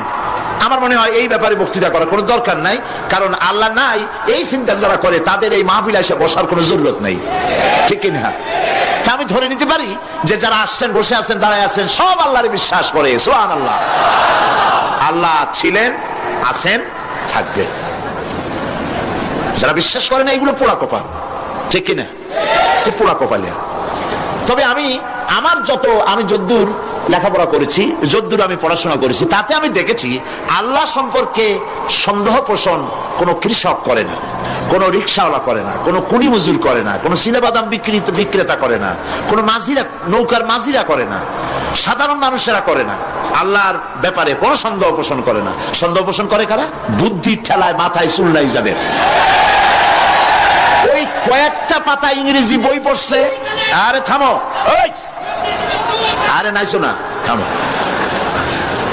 কথা হচ্ছে যে ইউনিভার্সিটিতে কয়েকদিন ঘোরাফেরা করছে, শান্তিনিকেতন থেকে ফায়েজ ও বারাকাত লাভ করেছেন। এরপরে বলছে সব বুঝেছি। লোকেরা জিজ্ঞেস করে, বাবাজি কি বুঝেছ? There is no God. ওর বাপের মাথা বুঝছে, আল্লাহ বলতে কেউ নাই, লেখাপড়া করে এইটা বুঝছে। হায় রে কপাল পোড়া। একজন কৃষক একজন ছাগলের রাখালকে আরব দেশে জিজ্ঞেস করা হয়েছিল, আল্লাহ যে আছে এর কোন প্রমাণ তুমি কি দিতে পারবা? তুমি কি প্রথমে বলো আল্লাহ আছে, তুমি কি বিশ্বাস করো? অবশ্যই করি। আল্লাহ আছে, এর কোন প্রমাণ আছে তোমার কাছে? কোনো প্রমাণ নাই, তবে আমি বুঝি আল্লাহ আছে। বলে কেমনে? যে আমি তো ছাগলের রাখাল, আমি তো লেখাপড়া করিনি, আমি দার্শনিকও না, বিজ্ঞানীও না, কিছু না, ছাগল পালি। আমি চিন্তা করি ছাগলে খায় ঘাস আর পায়খানা করে কতগুলো ক্যাপসুলের মতো ট্যাবলেট, আল্লাহ যদি না থাকবে এগুলো হয় কেমনে? ওর মাথা যেমন ও বুঝছেও তেমন। কথা বুঝতে পেরেছেন? ছাগলের রাখাল ছাগলের পায়খানা দেখা ওর মনেও চিন্তা আসে, নিশ্চয়ই কেউ পরিকল্পনা করে এরকম করে। কিন্তু ইউনিভার্সিটিতে কিছু সংখ্যক শিক্ষক আছেন জনগণের 12 কোটি মুসলমানের পয়সা দিয়ে বেতন খায় আর বলে আল্লাহ নাই। একজন তো এই কথা কয়ে মরেই গেছে। মরার সময় বেচারা বুঝতে পারছে যে কবরে গেলে দশাটা কি হবে, সেই জন্য কবরে যাব না। বলে দিল আমার দাফন করবে না, কাফন দিবা না, জানাজা দিবা না, এমনি নিয়া ফেলাইতো। তারপরে কি বলে মেডিকেল কলেজে দিয়ে দিও, ছেলেরা আমাকে অপারেশন করিয়া কাটাছেড়া করিয়া অপারেশন শিখবে। তার ওসিয়ত অনুযায়ী কাজ হয়েছে। এত বড় বুদ্ধিজীবী, তো তার ওসিয়ত তো শোনাই লাগে। ওর কাফনও হয় নাই, দাফনও হয় নাই, গোসলও হয় নাই, কপালে নাই, কি হবে? তারপরে থুইছে বাড়ির মধ্যে। কিছুদিন পর তাকে পাঠানো হয়েছে মেডিকেল কলেজে। মেডিকেল কলেজের ছাত্ররা যখন শুনলো যে ওই লোকটার লাশ আসতেছে, ওরা দাঁড়ায় বলছে আল্লাহর রাস্তায় মাফ চাই, এই হুজুর এখানে আনবেন না। উনি বেঁচে থাকতে আল্লাহর অস্বীকার করছে। এখন ওনারে কাইটা যদি আমরা অপারেশন শিখি, তাহলে যে রুগীরে ধরবো যাও বাঁচবে, ওইটা মরবে। কাজী এদারে ফিরাও। এরপরে নিয়া কোনো জায়গায় নিল না, আবার নিয়া বার্ডেমের ডিপ ফ্রিজের মধ্যে রেখে দিছে। আমার এখন চিন্তা হয়েছে যে এই লাশটারে যদি এখন রাস্তায় ফেলায় দেয়, কুত্তাও খাবে না।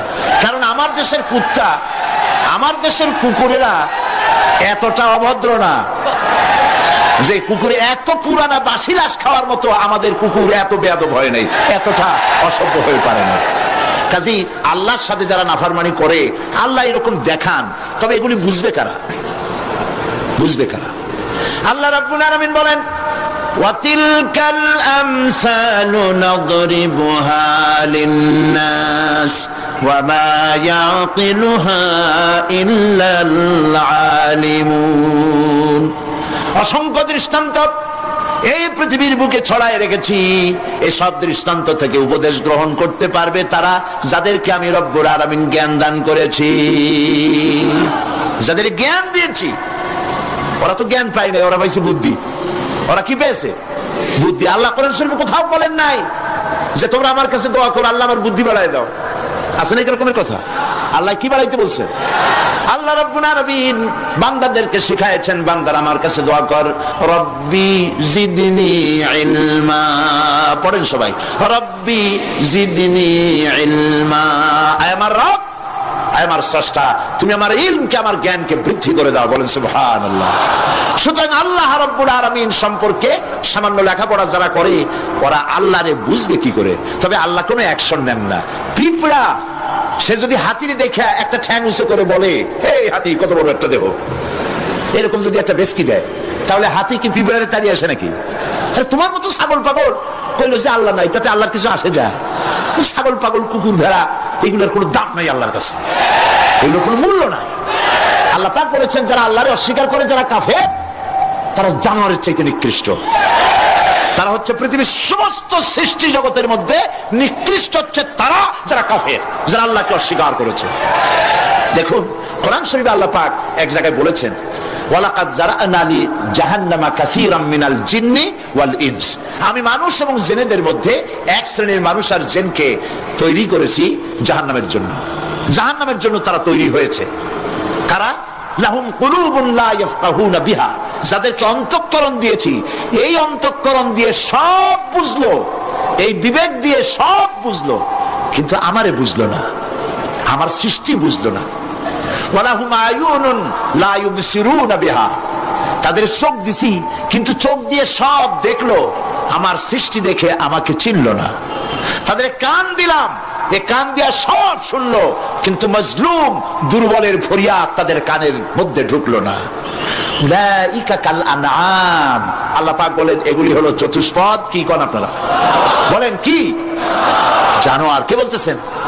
আপনারা কি রাগ করতেছেন নাকি? আর রাগ করলে হবেটা কি? সৃষ্টি যিনি করেছেন, এই পদবাচ্যে বিশেষিত বিবেচিত করেছেন সেই আল্লাহ। আল্লাহ পাক কি বলছেন? বিবেক দিলাম, আমাকে চিনলে না। চোখ দিলাম, আমার সৃষ্টি দেখে আমাকে উপলব্ধি করলে না, হেদায়েত পেলে না।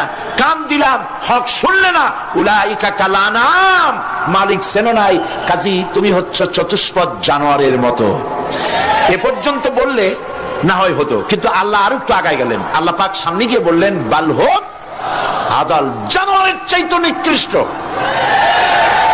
আমি এইটা বুঝি নাই, জানোয়ারের চাইতে নিকৃষ্ট আল্লাহ কইলেন কেন? পরে অনেক চিন্তা করে বুঝে আসলো। আল্লাহ পাক বলেছেন বুঝতে চেষ্টা করতে চাইলে আল্লাহ পাক বোঝার ব্যবস্থা করে দেন। সুবহানাল্লাহ। তো এটা কেন জানোয়ারের মতো হইল কেন? পরে চিন্তা করে দেখলাম যে বিষয়টা হচ্ছে মালিককে চেনা নিয়ে, আল্লাহকে চেনা নিয়ে। পশুতে কিন্তু মালিক চেনে, পশুতে মালিক চেনে। যেমন আপনারা বাড়িতে যদি কেউ কুকুর পোষেন, কুকুর পোষেন অনেকে, এই কুকুর পোষেন কেন? কুকুর পোষেছেন চোর ডাকাত যাতে বাড়িতে হামলা না করতে পারে, সেজন্য কুকুর পোষেছেন। গভীর রাত্রে মানুষের পায়ের আওয়াজ পাওয়ার সাথে সাথে কুকুর তার ভাষায় বিরাট গর্জন করে ওঠে, ঠিক কিনা? তার ভাষায় সে বলে, সে বলতে থাকে, তার ভাষায় সে বলে থাম, স্টপ, পরিচয় দে তুমি কে। এখন ওই লোকটা যদি মালিক হয়, বাড়ির মালিক, কুত্তার মালিক, তাহলে সে যখন বলে কুকুর একটা নাম রাখে, ডব্লু বল্টু কিছু একটা রেখে দেয়, তো কুত্তার নাম ধরে কুত্তারে ডাক দিল থাম। কুত্তা তখন বোঝে আমি তো ভুল করছি, এ তো আমার মালিক। কুত্তা তখন কাছে চলে যায়, গায়ে লেজ নাড়াইয়া গায়ে বুলাতে থাকে। লেজ নাড়ানো মানে কুত্তায় গ্রিন সিগন্যাল দিয়ে দিছে, আপনি যাইতে পারেন, আপনার কোনো অসুবিধা নেই বাড়িতে ঢোকার ব্যাপারে। তাহলে দেখা গেল কুত্তায় মালিক চেনে। কুত্তা কি করে? আবার যদি চোর আর ডাকাত আসে, তাহলে কুকুর ঘেউ করে ওঠার সঙ্গে সঙ্গে চোর বা ডাকাত আওয়াজ তো করতে পারবে না, তার মালিক জেগে উঠবে। দৌড়াতে গেলে আর উপায় নাই, কুত্তা আবার এখন আর লেজ নাড়বে না, চাম করে পড়বে এবং কামড়ায় ধরবে তার ঠ্যাং অথবা ঘাড়, ঠিক কিনা? তাহলে বোঝা গেল কুত্তায় শত্রুও চেনে, মালিকও চেনে। কিন্তু এক শ্রেণীর নাস্তিক, তথাকথিত এক শ্রেণীর বুদ্ধিজীবী যারা আল্লাহকে অস্বীকার করেছে, সব বুদ্ধিজীবী খারাপ তা না, কিছু বুদ্ধিজীবী তো নিশ্চয়ই ভালো, ঠিক কিনা বলেন? কিন্তু এক শ্রেণীর আছে যারা আল্লাহরে চেনে নাই, ওরা কিন্তু বাড়ির ওই গৃহপালিত ওই পশুর চাইতেও নিকৃষ্ট, বালহন আদাল, জানোয়ারের চাইতেও নিকৃষ্ট। মালিককে চিনতে হবে। সেই মালিককে চেনার জন্য আল্লাহ রাব্বুল আলামিন কোরআনে কারীমের ভিতরে এই সূরাটির মধ্যে আল্লাহ পাক বলছেন আমার সাথে ব্যবসা করতে হবে, এবং প্রথম কাজ হচ্ছে আমাকে চেনা, আল্লাহকে চিনতে হবে। আল্লাহ আছেন তা বিশ্বাস করতে হবে। একটি কথার ভেতরে, একটি ছোট্ট সূরার মধ্যে আল্লাহ পাক বিষয়টি ক্লিয়ার করেছেন। আল্লাহ পাক বলেছেন কুল হুয়াল্লাহু আহাদ। সূরাটি মুখস্থ আছে কিনা? পড়েন সবাই আমার সাথে, গলা ছেড়ে দিয়ে পুরুষের মতো। কুল হুয়াল্লাহু আহাদ আল্লাহুস সামাদ লাম ইয়ালিদ ওয়া লাম ইউলাদ ওয়া লাম ইয়াকুল লাহু কুফুয়ান আহাদ। আল্লাহ পাক বলেন, বলো হে নবী আপনি বলুন আল্লাহ এক এবং একক, তিনি বেনিয়াস, কারো মুখাপেক্ষী তিনি নন, তিনি কাউকে জন্ম দেন নাই, তাকেও কেউ জন্ম দেয় নাই। আকাশ আর জমিনে আল্লাহ পাকের সমকক্ষ কেউ নাই। সুবহানাল্লাহ। এ হচ্ছে আমার আল্লাহ, এ হচ্ছে আমার আল্লাহ। কাউকে জন্ম দেন নাই, তিনিও কারো জন্মে হন নাই, তিনি কারো মুখাপেক্ষী নন, আকাশ আর জমিনে তার সমকক্ষ কেউ নাই। সুতরাং এই হচ্ছে আল্লাহ পাক, তার জাতকে, তার অস্তিত্বকে মানতে হবে, স্বীকার করতে হবে। এটা গেল 1 নম্বর। 2 নম্বরের কথা হচ্ছে, যেহেতু ইমানের উপরে আমি ব্যাপক কথা আলোচনা করতে চাই ইনশাআল্লাহ, সেই জন্য খুব বেশি ব্যাখ্যা দিচ্ছি না।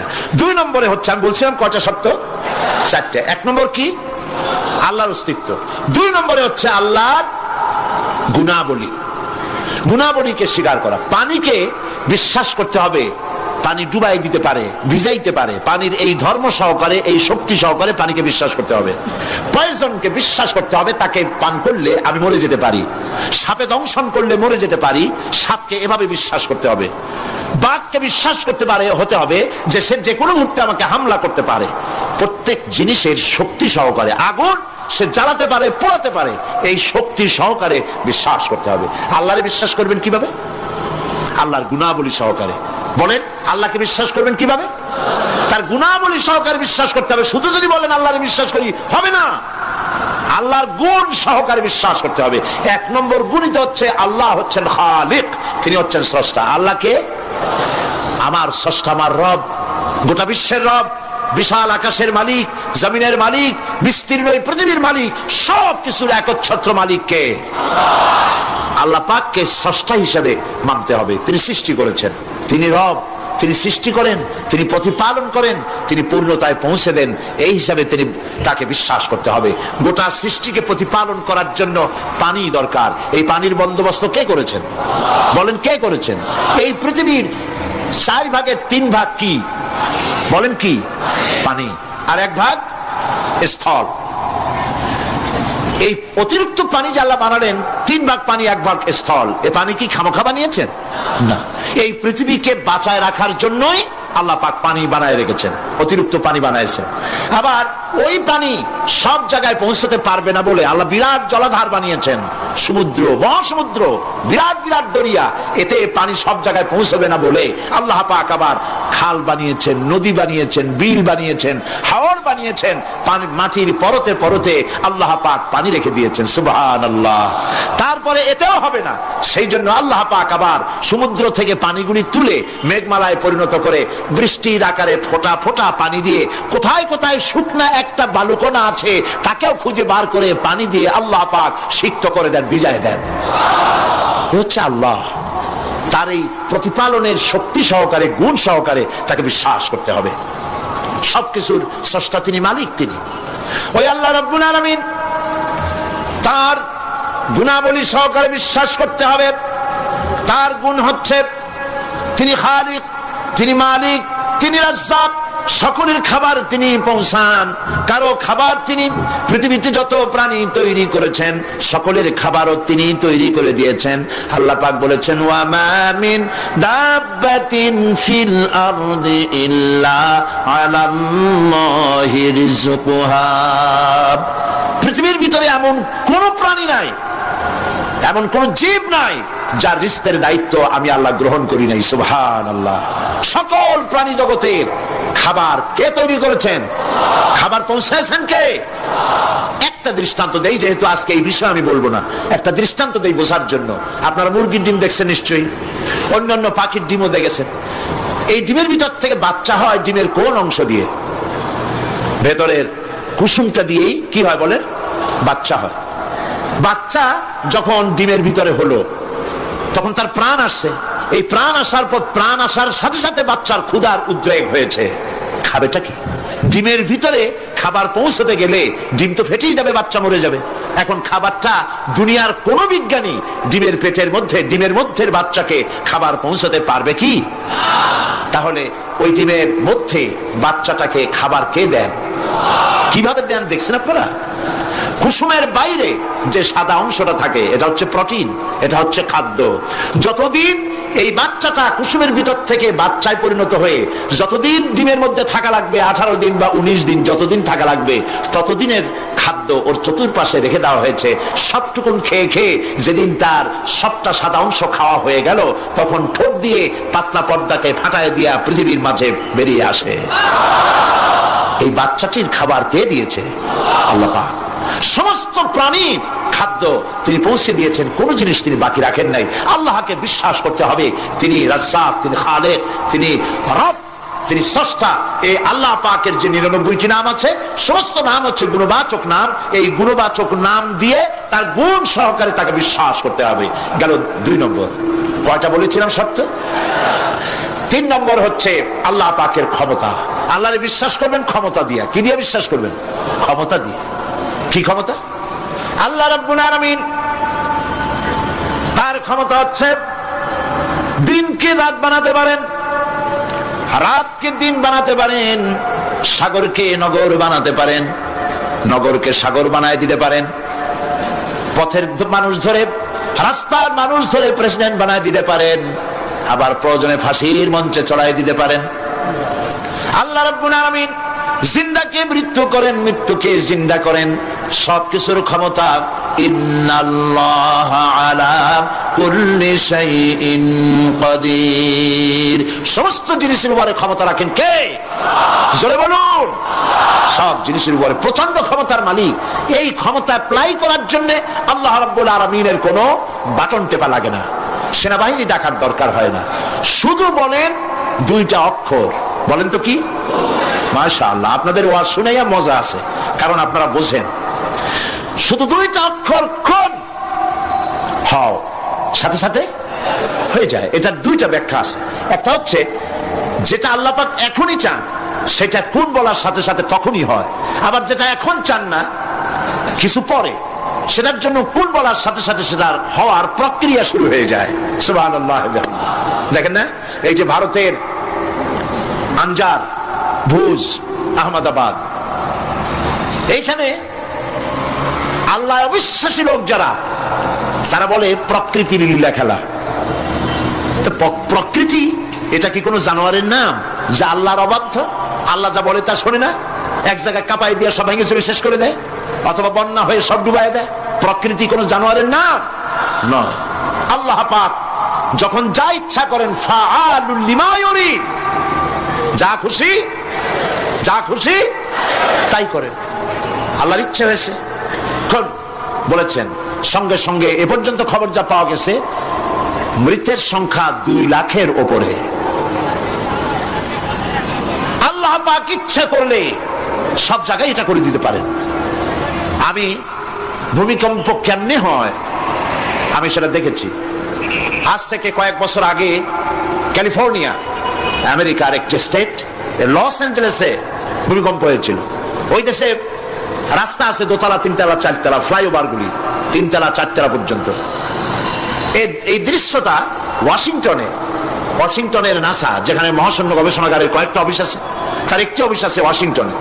সেইখানে আমাকে নেওয়া হলো এবং আমি দেখলাম বিরাট স্ক্রিন, সেই পর্দায় দেখানো হলো ভূমিকম্পের দৃশ্য। দরিয়ার ভিতরে পানি যেমন রোলিং হয়, তুফান হয়, এইভাবে করে যখন ভূমিকম্প শুরু হলো, তখন ক্যালিফোর্নিয়ার রাস্তাঘাট, মাটিগুলি, বিল্ডিংগুলি দেখতেছিলাম মাটির মধ্যে দরিয়ার মতো তুফান হচ্ছে এরকম করে। পাটিসাপটা পিঠা আপনারা দেখেছেন, বা ডিমের মামলেট দেখেছেন। এটা যেমন জড়ায় 2 তলা, 3 তলা রাস্তাগুলি একটার পর একটা পেঁচাইয়া, দুমড়ে মুচড়ে, মুহূর্তের ভিতরে, 1 মিনিট তো নয়, কয়েক সেকেন্ডের ভিতরে সব শেষ হয়ে গেল, লন্ডভন্ড হয়ে গেল। এইখানে কোনোদিন মানুষের বসতি ছিল বলে তার কোনো প্রমাণ নাই। কিন্তু দুর্ভাগ্যজনক সত্য, এই মানুষ এগুলি চোখে দেখে, তারপরেও বিশ্বাস করতে পারে না। কপাল পোড়া। এগুলো কি? কপাল পোড়া, বিশ্বাস করতে পারে না। ক্ষমতায় যে যখন থাকে, তখন চতুর্দিকে অন্ধকার দেখে, মনে করে যে এ ক্ষমতা আর আমার হাত থেকে যাবে না, যা খুশি তাই করব। কিন্তু তোমাকে নিয়ন্ত্রণ করার আরেকজন আছেন, আছেন কিনা?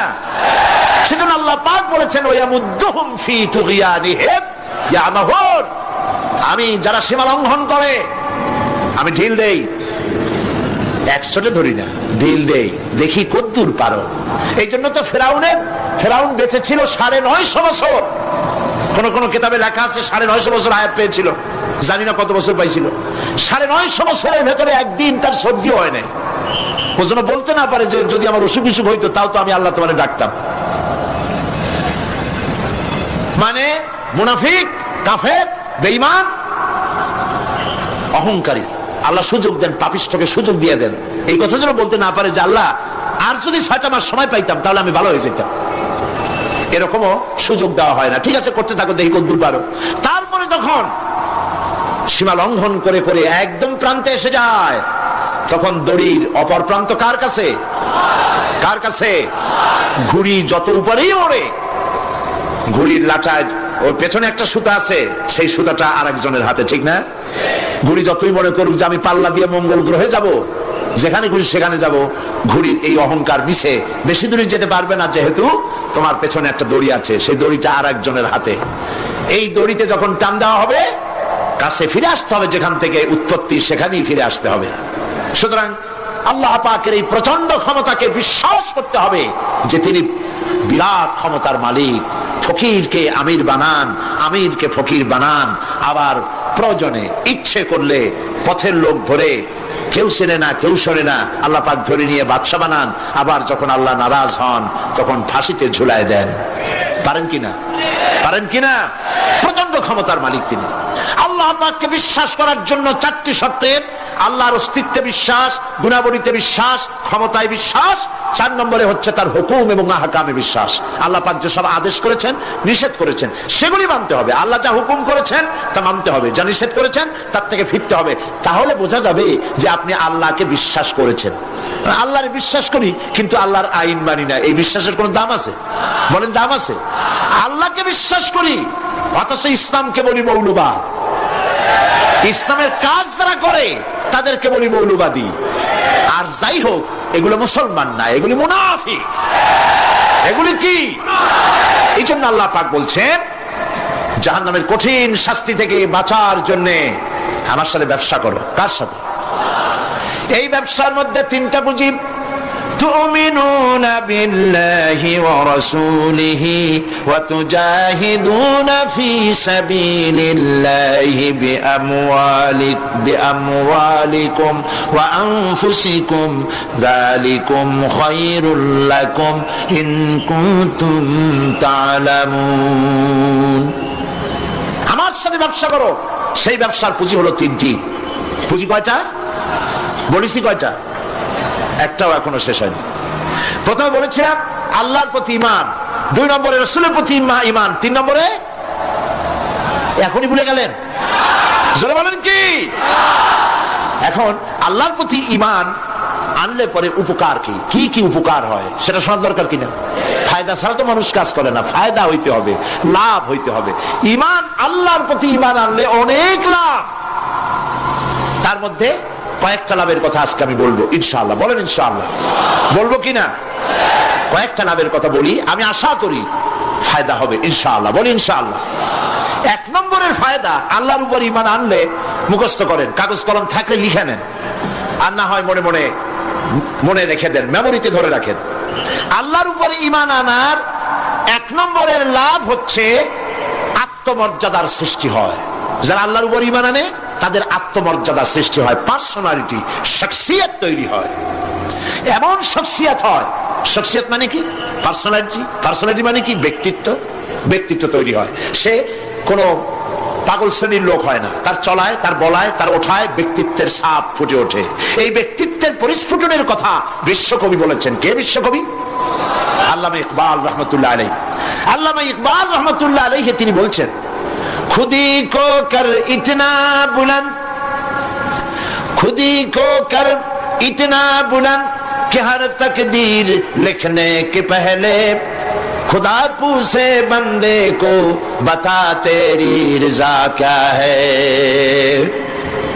নিজের ব্যক্তিত্বের পরিস্ফুটন এভাবে গড়ে তোলো, পার্সোনালিটি, শখসিয়ত এভাবে তৈরি করো যাতে আল্লাহ পাক তোমার তকদির লেখার সময় তোমারে জিজ্ঞেস করে, বান্দা তুই বল তোর তকদিরটা আমি কিভাবে লিখবো। সুবহানাল্লাহ বলেন। এটাই হচ্ছে ঈমানের প্রথম কথা। ঈমান জানে তার মধ্যে মর্যাদার সৃষ্টি হয়, সে কোনো কিছুকে ভয় পায় না, আত্মমর্যাদা আসে। কারণ ঈমান আনার আগে, খুব খেয়াল করুন, ঈমান আনার আগ পর্যন্ত সে ভয় করত সাপকে, তাই সাপকে পূজা করত। সে ভয় পেত পাথরকে, তাই পাথর পূজা করত। সে ভয় পেত সূর্যকে, তাই সূর্যকে পূজা করত।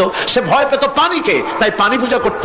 ভয় পেত আগুনকে, তাই আগুনকে পূজা করত। ভয় পেত বিরাট গাছ, ওইটারই পূজা করত। যেটা বড় ওইটারই পূজা করত। কিন্তু ওর জানা নাই এর থেকে বড় এগুলি সৃষ্টি, এর থেকে যিনি সৃষ্টি করেছেন, সৃষ্টির শক্তি বেশি না স্রষ্টার শক্তি বেশি? তো পাগলের মতো এগুলোর সামনে মাথা নত করো কেন? এই জন্য ঈমান আনার আগে তার মধ্যে ব্যক্তিত্ব ছিল না, যেখানে যা দেখেছে মাথা নত করেছে, পূজা করেছে, অর্চনা করেছে। কিন্তু কোরআন তাকে শোনায়ছে, ইন্নাল্লাযীনা তাদউনা মিন দুনিল্লাহি ইবাদুন আমসালুকুম। আল্লাহ পাক বলেন, আমাকে বাদ দিয়ে এরা যেই সব জিনিসের পূজা করে, মাথা নত করে এবং ওদের কাছে শক্তি আছে বলে মনে করে, তোমাদের জেনে রাখা উচিত ওরা তোমার মতো আমার গোলাম। আল্লাহর প্রতি ঈমান আনায় মানুষ বিনয় এবং বিনম্র প্রকাশ করে, সে অহংকারী হতে পারে না। আল্লাহর উপরে যে ঈমান আনে সে অহংকারী হইতে পারে না, কারণ আল্লাহ বলে দিয়েছেন, ইয়া মাশারাল জিন্নি ওয়াল ইনস ইন ইসতাতা'তুম আন তানফুযু মিন আকতারিস সামাওয়াতি ওয়াল আরদ ফানফুযু লা তানফুযুনা ইল্লা বিসুলতান। যারা অহংকারী, যারা স্বৈরাচারী, যারা জালিম, আল্লাহ পাক তাদেরকে বলছেন, হে পৃথিবীর মানুষেরা, জেনেরা, যদি সম্ভব করতে পারো, আমার আইন ভালো লাগে না, আমার ইসলাম পছন্দ হয় না, আমার আলেম ভালো লাগে না, আমার কোরআন ভালো লাগে না, অবস্থা যদি এমনটি হয়, বেরিয়ে যাও, বেরিয়ে যাও।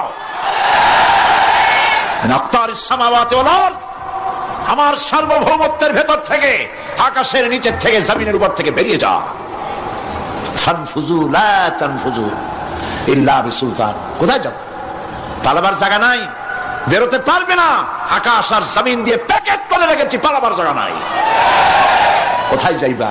জুলুমের হাত যত আছে করতে থাকো, আর আল্লাহ রাব্বুল আলামিন দেখতেছেন। সুতরাং ইমানদার ব্যক্তি, তার মধ্যে বিনয় আসে, বিনম্র হয়। সে পয়সা করে আসে বলে অহংকার করে না, কারণ আল্লাহ বলেছেন, ওয়াল্লাহুল গানিয়্যু ওয়া আনতুমুল ফুকারা। আল্লাহ সাফ বলে দিয়েছেন, আল্লাহই হচ্ছেন কারো মুখাপেক্ষী নন, সম্পদশালী। আল্লাহর কোন সম্পদের অভাব নাই। ওয়া আনতুমুল ফুকারা, দুনিয়ায় তোমরা যা বাস করো সব ফকিরের গোষ্ঠী, কিচ্ছু নাই তোমাদের। তোমাদের জাতি খাইয়া শেষ করি ভালো, আর আমার কাছে যা আছে আমি শুধু দিতে থাকি, আর ভাণ্ড শুধু ভরাই থাকে, মোটেও খালি হয় না। সুবহানাল্লাহ। কাজী মুমিন বান্দা সে অর্থ এবং বিত্তের অহংকার করে না, বিদ্যার অহংকার করে না। অর্থ বিত্ত কত আছে তোমার, কয় টাকার মালিক? আল্লাহ যদি ইচ্ছে করেন, ব্রেনের ভিতরে যদি টিউমার ঢুকায় দেন, ব্রেনের একটা নার্ভ আর একটা নার্ভের সাথে জড়াই দেবেন, জায়গা হবে কোথায়? হেমায়তপুর। হেমায়তপুর কোথায়? কাছেই, পাবনা। সুতরাং আল্লাহ পাক ইচ্ছে করলে এটা করে দিতে পারেন, পারেন না? খুব করতে পারেন। হার্টের ভেতরে ক্যান্সার দিয়ে দিতে পারেন। 14 গোষ্ঠী বিক্রি করলো, ডাক্তারের পয়সা হবে না, পারেন না আল্লাহ পাক? পারেন কিনা? পারেন। সেই জন্য যত বড় ধনী হোক, পয়সার মালিক হোক, আল্লাহর উপর ঈমান আনলে পরে যে গুণটা হয়, সে অহংকারী হয় না, বিনয়ী হয়। আল্লাহ রাব্বুল আলামিন কোরআনে কারীমের ভিতরে বলে দিয়েছেন, লিল্লাহি মা ফিস সামাওয়াতি ওয়া মা ফিল আরদ। যারা সামান্য একটু রাজত্ব পাইয়া, ছোট্ট ছোট্ট একটা দেশের প্রেসিডেন্ট, প্রধানমন্ত্রী, কি হনুরে, এরকম একটা ভাব। আর্মি হাতে, বিডিআর হাতে, পুলিশ হাতে, যা খুশি তাই করি না। আল্লাহ পাক বলছেন, লিল্লাহি মা ফিস সামাওয়াতি ওয়া মা ফিল আরদ। আকাশ আর জমিনের একচ্ছত্র মালিকানা কার? চিল্লায় বলুন, আল্লাহ পাকের। সুতরাং তুমি মাতবাড়ি করে কদ্দুর পারবা? বেশি দূর যেতে পারবে না। গ্রামে গোয়াল আছে, গরু রাখে যে জায়গায়, ওই জায়গাটার নাম কি? গোয়াল। গভীর রাত্রে গরুর মালিক শুনতে পাচ্ছে গোয়াল ঘরে খুব শব্দ হচ্ছে। রাখালকে ডেকে বলছে, দেখতো কি কিসের শব্দ? ওই যে দেখে এসে জবাব দিচ্ছে যে গোয়ালে যে 7টার শিং মোটা, তার গুতার চোটে ওই গোয়ালের মধ্যে যত গরু আছে কেউ টিকতে পারতেছে না, খালি গুতাইতেছে সমানে। মালিক কয় যে দীর্ঘদিন থেকে দেখতেছি এটার গুতার চোটে সমস্ত গরুগুলি অস্থির হয়ে যাচ্ছে, যা একটা মোটা দড়ি দিয়া, খাট্ট একটা দড়ি দিয়ে খুঁটির সাথে জড়াইয়ে বাঁধতে রাখ গলাটারে। মোটা একটা দড়ি দিয়া গলার সাথে খুঁটির সাথে যদি বাঁধা দেয়, এরপরে খালি ফোঁস করতে পারবে, গুতাইতে আর পারবে না। ঠিক অনুরূপ ভাবে কোন জনপদ থেকে, কোন দেশ থেকে যখন দেশের মানুষেরা, যখন দেশের নিরস্ত্র মানুষেরা, গরিব মানুষেরা যখন আল্লাহর দরবারে গভীর রাত্রে ফরিয়াদ তোলে, আল্লাহ জুলুমে অত্যাচারে জর্জরিত হয়ে গেলাম, মার খেতে খেতে শেষ হয়ে গেলাম, অত্যাচারে অত্যাচারিত হচ্ছি, চিৎকার মারতে থাকে, আল্লাহ পাক তখন তার নজর দিয়ে দেখেন। আল্লাহ তো দেখতেই থাকেন সব সময়ের জন্য। আল্লাহ পাক কার কারণে এগুলি হচ্ছে আল্লাহ পাক টের পান। শিং কারো কারো মোটা হয়েছে, আজরাইলকে পাঠায় দেন, যাও খাটো দড়ি দিয়ে বাঁধে থো।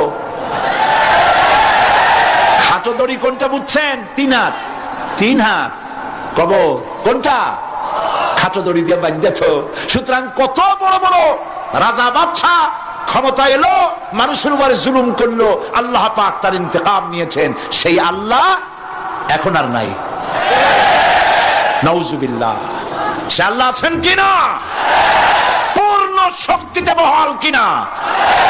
হুয়াল হাইয়ুল কাইয়্যুম। এমন অবস্থা নয় যে বাংলাদেশে কি হচ্ছে আর আল্লাহ টের পাচ্ছেন না। কি বলেন?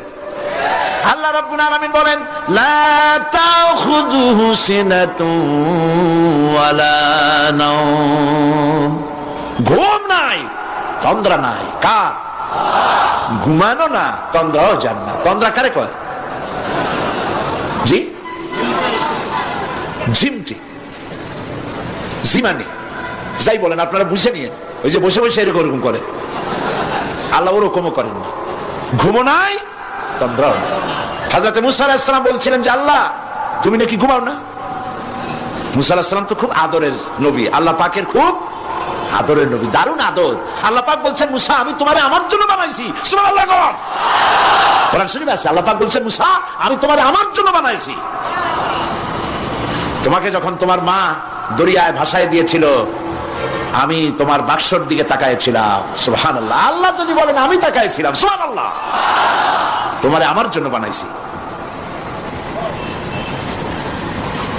সুতরাং হযরত মুসা আলাইহিস সালাম তিনি বলছেন আল্লাহ পাককে খুব আদরের নবী, তো আল্লাহ তুমি নাকি ঘুমাও না? আল্লাহ কয় তুমি বিশ্বাস করো না? হযরত মুসা আলাইহিস সালাম বললেন, আল্লাহ অবশ্যই বিশ্বাস করি, তবে বুঝি না বিষয়টা কি, বুঝি না কেমনে না ঘুমাই পারে, বুঝি না। আল্লাহ আচ্ছা ঠিক আছে, তুমি যখন বিশ্বাস করছো তখন আর অসুবিধা, বিশ্বাস না করলে বুঝি পাচ্ছিল। পয়গম্বর মানুষ, তাকে তো বলতেই হবে বিশ্বাস করি, তবে বুঝি না। আল্লাহ কাছে ঠিক আছে, বিশ্বাস যখন করো আমি বুঝাই দেবো। নিয়ে আসো 1 গ্লাস পানি। 1 গ্লাস পানি নিয়ে আসলে দাঁড়ায় থাকো। মুসা আলাইহিস সালামকে আল্লাহ বললেন পানি নিয়ে দাঁড়ায় থাকো, আর ঘুমের আল্লাহ করলেন মুসারে ধর। মুসা আলাইহিস সালামের ঘুম এসে গেল। ঘুমের আমেজে হাতটা শিথিল হয়ে গ্লাসটা পড়ে ভেঙে চুরমার হয়ে গেল। হযরত মুসা আলাইহিস সালাম ভয় পেয়ে গেলেন। আল্লাহ পাক শোনায় দিলেন, ভয়ের কোনো কারণ নাই, একটা পরীক্ষার জন্যই দিলাম, তোমার বোঝার জন্যই দিলাম। তুমি যেমন 1 গ্লাস পানি নিয়ে, একটা গ্লাস নিয়ে 1 মুহূর্ত দাঁড়াতে পারলে না, ঘুম আসলো আর হাত থেকে পড়ে গ্লাসটা ভেঙে গেল। মুসারে তুমি বুঝে নাও, তুমি জেনে রাখো, তাম সৃষ্টি জগৎ তোমার আল্লাহ, আল্লাহ রব্বুল আলামিনের হাতের মুঠার মধ্যে রয়েছে। আল্লাহ রব্বুল আলামিন যদি ঘুমায় যান, এই পৃথিবীর আকাশ এবং জমিনের সব ট্রাফিক কন্ট্রোল আল্লাহ পাক নিজেই করেন। যদি তিনি ঘুমায় যান, সব শেষ হয়ে যান। বাংলাদেশে কি হচ্ছে, পৃথিবীর কোথায় কি হচ্ছে তা আল্লাহ দেখছেন না? চিল্লায় বলো, দেখছেন না? সে আল্লাহ রাব্বুল আলামিন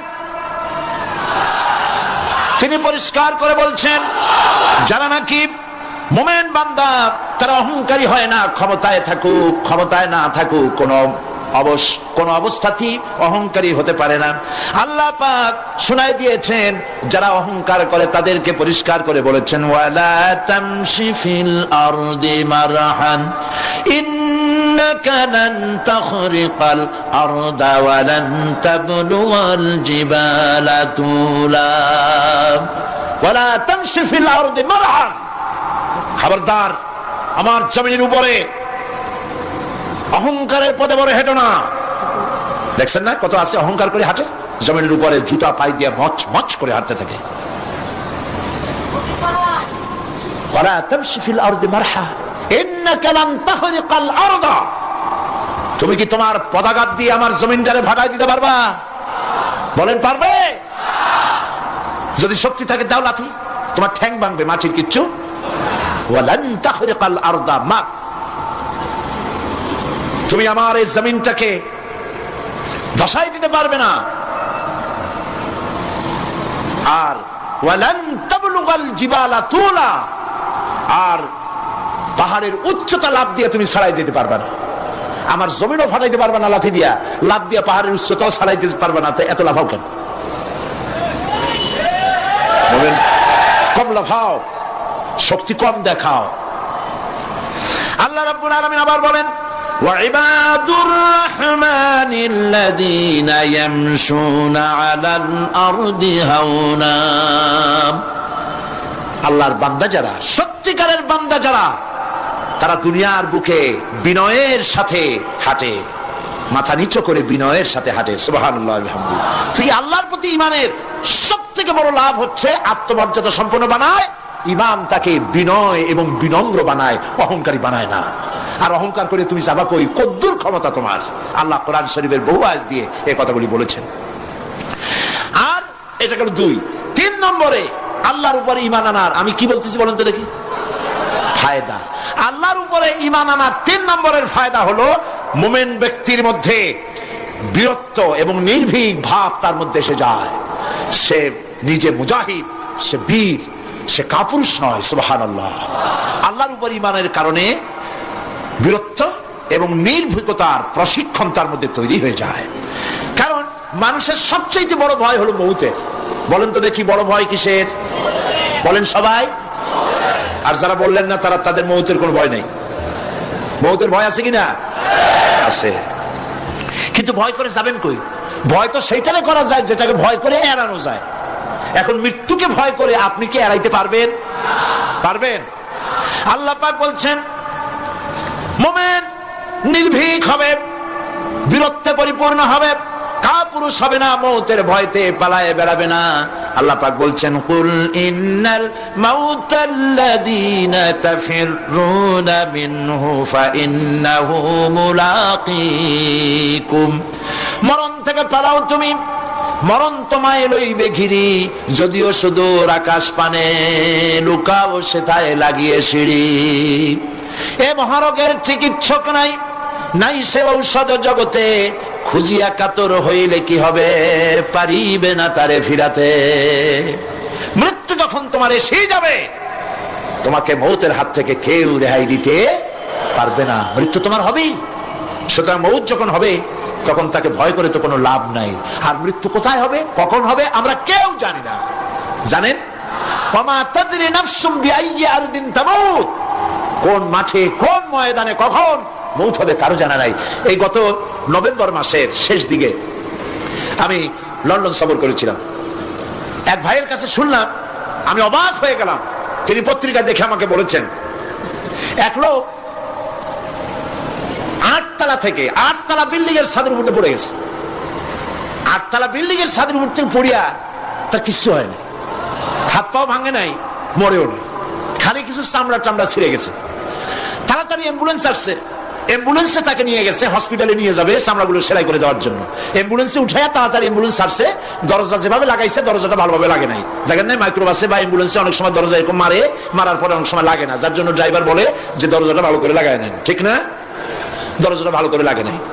সামনে চলতে গিয়ে এই গাড়িটার ব্রেক কষতে হয়েছে ড্রাইভারের কোনো কারণে। যেই না ব্রেক কষেছে আর অমনি দরজা যেটা লাগছিল না ভালো করে, দরজাটা খুলে গেল। আর রুগীটা 8 তলা কাছে পড়ছিল, ওইটা ছিল পাশে, সে ছিটকে গিয়ে রাস্তায় পড়লো। আর একটা বাস সামনের থেকে এসে মাটিতে তাদের চ্যাপ্টা করে দিয়ে চলে গেল। শুনিয়া আমার মুখ থেকে বেরিয়ে গেল আল্লাহু আকবার। বলেন আল্লাহু আকবার। কি আল্লাহ পাকের কি প্রচন্ড ক্ষমতা, কি ইচ্ছা তার। মৃত্যুর জন্য সময় লাগবে, জায়গাও লাগবে, দুটো জিনিস এক হতে হবে। আল্লাহর যাকে যে মৃত্যু দিবেন, মৃত্যুর জন্য সময় এবং জায়গা দুটোর কম্বিনেশন হতে হবে। 8 তলা থেকে পড়বে ঠিক, কিন্তু মরবে না। আজরাইল অপেক্ষা করতেছে রাস্তায়, বাস আসবে যখন।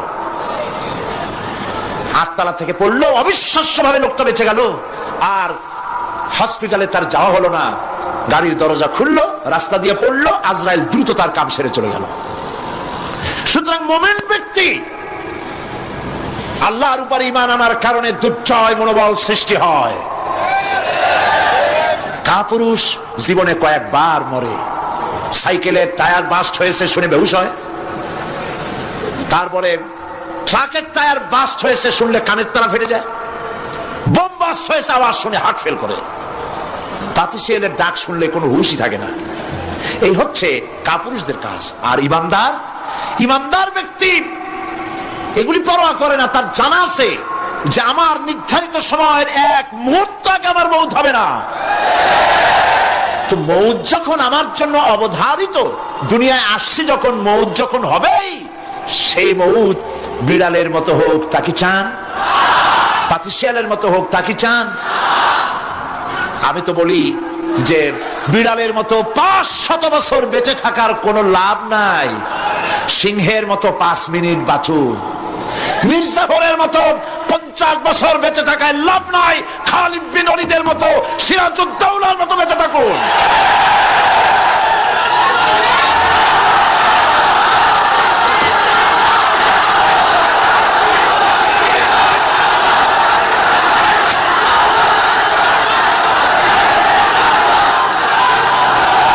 বসেন, আপনারা যদি দাঁড়ায় যান তাহলে আমি করবো কি?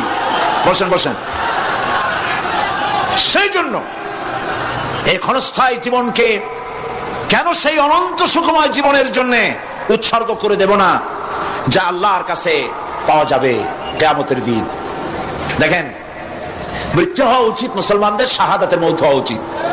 কি মউত হওয়া উচিত? আল্লাহকে আজকে প্রাণ খুলে বলি, আল্লাহ জীবন তো নিবাই, সুতরাং জীবন যখন নিবা, মউতটা শাহাদাতের মউত তুমি আমাদের দান করে দিও। কাপুরুষের মতো মরতে চাই না, শাহাদাতের মউত চাই। সুবহানাল্লাহ বলেন, আমিন বলেন। মুমিন ব্যক্তি তার বড় ফায়দা, সে সাহসী হয়। সুবহানাল্লাহ বলেন। দেখেন, বুখারী শরীফের হাদিস, যুদ্ধের জন্য, বদরের যুদ্ধ, রাসূল সাল্লাল্লাহু আলাইহি ওয়াসাল্লাম সৈন্যদেরকে রিক্রুট করছেন, কিন্তু কথা বলতে গিয়ে রাসূল করিম সাল্লাল্লাহু আলাইহি ওয়াসাল্লাম দাওয়াত দিচ্ছেন, কিন্তু মনে মনে চিন্তাও করছেন যে সামান্য কিছু লোক, অস্ত্রপাতি কম, এই জিহাদের অবস্থাটা তারা কিভাবে নেবে। একজন যুবক সাহাবী দাঁড়ায় গেলেন, তার নাম মিকদাদ রাদিয়াল্লাহু তাআলা আনহু। যুবক, এই পৃথিবীতে যুবকদের ইসলামের সবচাইতে অবদান কাদের? চিল্লায় বলো। যুবকদের অবদান সবচাইতে বেশি। হযরত মিকদাদ রাদিয়াল্লাহু তাআলা আনহু তিনি দাঁড়ায় গেলেন, তিনি বললেন, ইমদি বিনা ইয়া রাসূলুল্লাহ হাইসুমা তাশা। হাদিস, হে রাসূল, আপনি আমাদেরকে নিয়ে চলুন। কত সৈন্য তারা আসতেছে, কত অস্ত্র নিয়ে আসতেছে, এটা আমাদের ভাববার বিষয় নয়। আপনি আমাদের নিয়ে চলুন, হাইসুমা তাশা, আয় হাইসুমা আমারাকাল্লাহ, আল্লাহ আপনাকে যেদিকে আমাদের নিয়ে যাইতে কয় আপনি সেই দিকে আমাদের নিয়ে চলুন। ইন্না লা নাকুলু লাকা কামা ক্বালা বনু ইসরাঈল লিমূসা আলাইহিস সালাম, ইযহাব আনতা ওয়া রাব্বুকা ফাকাতিলা ইন্না হাহুনা কাঈদুন। অর্থাৎ, হে রাসূল, আমরা বনী ইসরাইলের মতো বলবো না। শুনেন, আমরা বনী ইসরাইলের মতো বলবো না যে মুসা তুমি এবং তোমার আল্লাহ এই দুইজনে গিয়ে ফেরাউনের বিরুদ্ধে যুদ্ধ করো, আমরা যাবো না, আমরা এখানে বসে থাকবো। এই কথা আমরা বলবো না। আমরা মুসা আলাইহিস সালামের উম্মত নই, আমরা মুহাম্মদ সাল্লাল্লাহু আলাইহি ওয়াসাল্লামের উম্মত। বরং আমরা বলবো, বাল ইযহাব আনতা ওয়া রাব্বুকা ফাকাতিলা ইন্না মাআকুমা মুকাতিলুন। বরং আমরা বলবো, আপনি চলুন, আমরা আপনার সাথে আল্লাহর হুকুম মাফিক লড়বো, জিহাদ করব। ততক্ষণ পর্যন্ত মা দামাত আইনুম মিন্না তাতাররাফ, যতক্ষণ পর্যন্ত আমাদের চোখের পাতা নড়তে থাকে, ততক্ষণ আপনার সাথে থেকে কাফেরের বিরুদ্ধে লড়াই করে যাব। জীবনের পরোয়া তারা করেন নাই, জীবনের পরোয়া করেননি। হুজুর সাল্লাল্লাহু আলাইহি ওয়াসাল্লাম দারুণ ভাবে খুশি হয়ে গেলেন। হুজুর হেজিটেট ফিল করছিলেন যে এই সামান্য কিছু লোক, অস্ত্র নাই, পাতি নাই, এতগুলি লোকের বিরুদ্ধে যুদ্ধ করতে যাবে। যুবকের মুখে এই কথা শুনে হুজুর দারুণ খুশি হলেন। আল্লাহর নবী বললেন, কুমু বিনা ইলা জান্নাতিন, জান্নাতুন আরদুহা কারদিস সামাওয়াতি ওয়াল আরদ। ও সাহাবীরা, তোমাদের মনোভাব যখন এই, তোমাদের মানসিকতা যখন এই, চলো আমার সাথে বেহেশতের দিকে, সেই জান্নাতের দিকে যেই জান্নাত আল্লাহর আকাশ আর জমিনের চাইতে অনেক প্রশস্ত। চলো আমার সাথে বেহেশতে, সুবহানাল্লাহ, চলো আমার সাথে জান্নাতে। ফাকামা উমাইর বিন হামাম ওয়া কানা ইয়াকুলু আত-তামার। হযরত উমাইর নামক একজন যুবক দাঁড়ায় গেলেন এবং তিনি হাতে কতগুলি খরমা ছিল, সেই খরমাগুলি তিনি চিবোচ্ছিলেন। রাসূলুল্লাহর বক্তৃতা শুনতেছিলেন আর খরমা চাবাচ্ছিলেন। খরমা চাবান, বিচিগুলি ফেলে দেন, এভাবে করতেছেন, হাতে কতগুলো খরমা। হযরতে উমাইর বলছেন ওয়াকালা বাখবাখ, অর্থাৎ আয় আযমাহু আয় আহসানাহু, হে রাসূল আপনি কি সুন্দর কথা বললেন। আপনার সাথে লড়াই করতে যাব কাফেরদের বিরুদ্ধে, সেই লড়াই করলে এমন বেহেশত পাবো যে বেহেশত হবে আকাশ আর জমিনের চাইতেও প্রশস্ত। তাহলে ওয়াল্লাহি হাত্তা আকুলাহুন্না ইন্নাহা লাহায়াতুন তাবিলা, তাহলে আমার হাতে যে খরমাগুলি আছে এই সমস্ত খরমাগুলি খেতে গেলে কিন্তু অনেক সময় লেগে যাবে। এত সময় বেহেশতে যাওয়ার জন্য আমি তো তর সহ্য করতে পারবো না। ফারামাবিহিন্না, হাতের সব খরমা ফালাই দিলেন, যুদ্ধে ঝাঁপায় পড়লেন। অনেকক্ষণ কাফেরদের বিরুদ্ধে লড়াই করে হযরত উমাইর শাহাদাত বরণ করলেন। রাসূলুল্লাহ তার লাশের কাছে গিয়ে আঙ্গুল দিয়ে ইশারা করে বললেন ইন্নাকা মিন আহলিহা।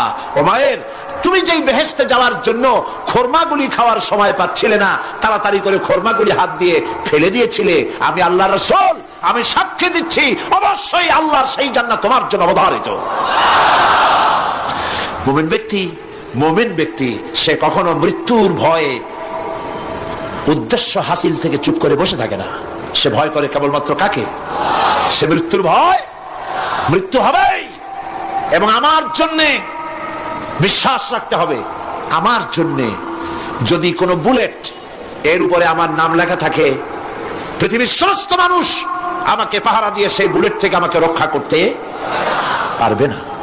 আর যদি কোনো বুলেটে আমার নাম লেখা না থাকে, সারা পৃথিবীর সমস্ত মানুষ বৃষ্টির মতো গুলি বর্ষণ করলেও একটি গুলিও আমাকে বিদ্ধ করতে পারবে না।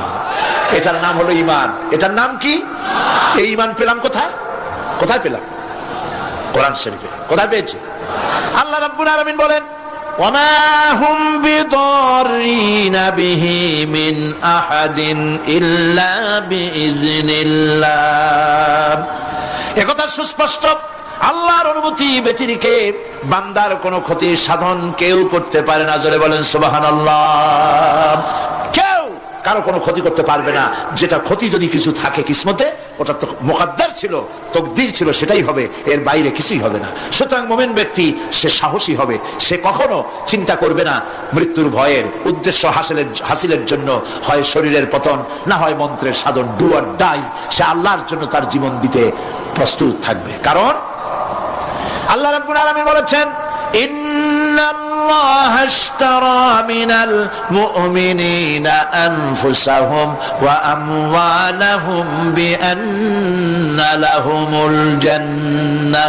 আল্লাহ পাক বলেন আমি আমার মুমিনের জান আর মালকে আমি খরিদ করে নিয়েছি, বিনিময়ে আমার বান্দাকে আমার জান্নাত দান করে দিয়েছি। জোরে কোন সুবহানাল্লাহ। মুমিনের জান আর মালকে নিয়েছেন, বিনিময়ে কি দিবেন? জান্নাত দান করে দিবেন। এটা হলো মুমিনদের আল্লাহর প্রতি ঈমান আনার জন্য 3 নম্বরের কোয়ালিটি। 4 নম্বরে আল্লাহর উপর ঈমান আনলে 4 নম্বরের যে ফায়দাটা, সে ফায়দা হচ্ছে আশাবাদ এবং মানসিক প্রশান্তি। আল্লাহর প্রতি একটা নির্ভরতা এবং আশার সৃষ্টি হয়ে যায়, সে কখনো নিরাশ হয় না। কারণ একটা মানুষ পাপ করলো, চুরি করেছে, ডাকাতি করেছে, জেনা করেছে, হত্যা করেছে, শয়তানি করেছে, বদমাশি করেছে, সব করেছে, এখন শয়তান তাকে ওয়াসওয়াসা দিতে পারে। সেই জন্য আল্লাহ রাব্বুল আলামিন বলেছেন লা তাকনাতু মির রাহমাতিল্লাহ, বান্দারে আমার রহমত থেকে নিরাশ হয়ে যেও না। আল্লাহর রহমত, বান্দা তোমার গুনাহ কতটুকু? তোমার গুনাহ যদি হয় পাহাড় সমান, আমার রহমত আকাশ সমান। তোমার গুনাহ যদি হয়ে যায় আকাশ সমান, তাহলে আমার রহমত তো আমার আরশে আজিমকে ছাড়াই গেছে। সুবহানাল্লাহ, সুবহানাল্লাহ বলুন। সুতরাং মুমিন বান্দার এই আশা থাকে। গুনাহ মানুষে করেই, গুনাহ করা স্বাভাবিক। আল্লাহ পাক বলেছেন যে ব্যক্তি গুনাহ করে আর এরপরে আমার কাছে মাফ চায়, আমি তাকে ক্ষমা করে দেই, মাফ করে দিই। সুবহানাল্লাহ। সুতরাং ইমানদার লোকদের আশা হয়, দুরারোগ্য ব্যাধি তাকে ধরেছে, সে হতাশ হবে না, মরে যাওয়ার জন্য প্রতীক্ষায় সে সময় গুনবে না, বরং তার মনের মধ্যে আশার সঞ্চার হবে, আমার রোগ আল্লাহ ভালো করে দিতে পারেন না? আমাদের জাতির পিতা কি নাম কি? হযরত ইব্রাহিম আলাইহিস সালাম। কোরআন শরীফের ভিতরে তার কথা আল্লাহ পাক কোট করে দিয়েছেন। আমাদের জাতির পিতা হযরত ইব্রাহিম আলাইহিস সালাম বলেছেন, আল্লাযী খালাকানি ফাহুয়া ইয়াহদিন। আল্লাহ তিনি আমাকে সৃষ্টি করেছেন, তিনি আমাকে রাস্তা দেখান। ওয়াল্লাযী হুয়া ইউতঈমুনি ওয়া ইয়াসকিন। আর আমি যখন ক্ষুধার্ত হই তিনি আমাকে খাওয়ান, যখন তৃষ্ণার্ত হই তিনি আমাকে পান করান। ওয়া ইযা মারিতু ফাহুয়া ইয়াশফিন। আর যখন আমি অসুস্থ হই, রোগাক্রান্ত হই, আল্লাহ রাব্বুল আলামিন তখন আমাকে রোগ মুক্ত করে দেন। সুবহানাল্লাহ। আমার অসুখ হলে কে রোগ মুক্ত করেন? সুতরাং দীর্ঘস্থায়ী কোন রোগ হয়েছে, মুমিন হতাশ হবে না, মুমিন হতাশ হবে না। হতাশ হয় কেবলমাত্র কাফের। হতাশ হয় কে? মুমিন কখনো হতাশ হয় না। হতাশ হওয়া ঈমানের পরিপন্থী কাজ। আল্লাহ পাক বলেছেন, লা তাকনাতু মির রাহমাতিল্লাহ, আমার রহমত থেকে মায়ুস হয়ো না। দেখেন হযরত আইয়ুব আলাইহিস সালামের কত বড় রোগ হয়েছে, শরীর পোকায় ধরেছে, জর্জরিত হয়েছে, দুর্গন্ধ হয়েছে, গ্রামের লোকেরা তাকে বের করে দিয়েছে, স্ত্রী পুত্র পরিজন সব চলে গিয়েছে। এমনকি জিহ্বায় যখন পোকা ধরল, হযরত আইয়ুব আলাইহিস সালাম আল্লাহ রাব্বুল আলামিনের দরবারে ফরিয়াদ করলেন, আন্নী মাসসানিয়াদ-দুররু ওয়া আনতা আরহামুর রাহিমিন। আয় আল্লাহ, আমি অসুস্থ হয়ে পড়েছি, আমি রোগাক্রান্ত হয়েছি, আর তোমার নাম রহমান রহিম, তুমি আমাকে রোগ মুক্ত করো। হযরত আইয়ুব আলাইহিস সালাম আল্লাহর দরবারে ফরিয়াদ করলেন, রব্বুল আলামিন সারা শরীরে পোকায় জর্জরিত হয়ে গেছে, এখন আমার জিহ্বায় পোকা ধরেছে, মাবুদ গো আমি তোমার কাছে ফরিয়াদ করি, আমার জিহ্বায় পোকা দিও না, কারণ জিহ্বাটাও যদি নষ্ট হয়ে যায় তাহলে তোমার মতো আল্লাহর জিকির আমি কি দিয়া করব। হযরত আইয়ুব আলাইহিস সালাম আল্লাহ পাকের কাছে যখন এ ধরনের ফরিয়াদ জানালেন, রব্বুল আলামিন তাকে তার রোগ মুক্ত করে দিলেন, তার স্ত্রী পুত্র সব আল্লাহ রব্বুল আলামিন ফিরাইয়া দিলেন। সুবহানাল্লাহ। সুতরাং মুমিন ব্যক্তি, কোরআন শরীফে সব আছে, কোরআনের মতো শ্রেষ্ঠ ওয়াজের কিতাব পৃথিবীতে আর শুধু বোঝার দরকার। বিপদে যত বড় বিপদ আসুক, কোন বিপদে মুমিন ধৈর্য হারাবে না। হযরত ইয়াকুব আলাইহিস সালামের ছেলে ইউসুফ আলাইহিস সালামকে যখন তিনি হারায় ফেললেন, তিনি অধৈর্য হয়ে গেছিলেন নাকি? অধৈর্য হন নাই। কারণ আমি আমার বক্তৃতার সূচনায় বলেছি, আমরা কল্যাণ বুঝি না, অকল্যাণও বুঝি না। কোন বিপদ আসতে পারে আমরা হয়রান হয়ে যাই, কিন্তু বিপদের মধ্যে কল্যাণ আছে আমরা তা বুঝতে পারি না।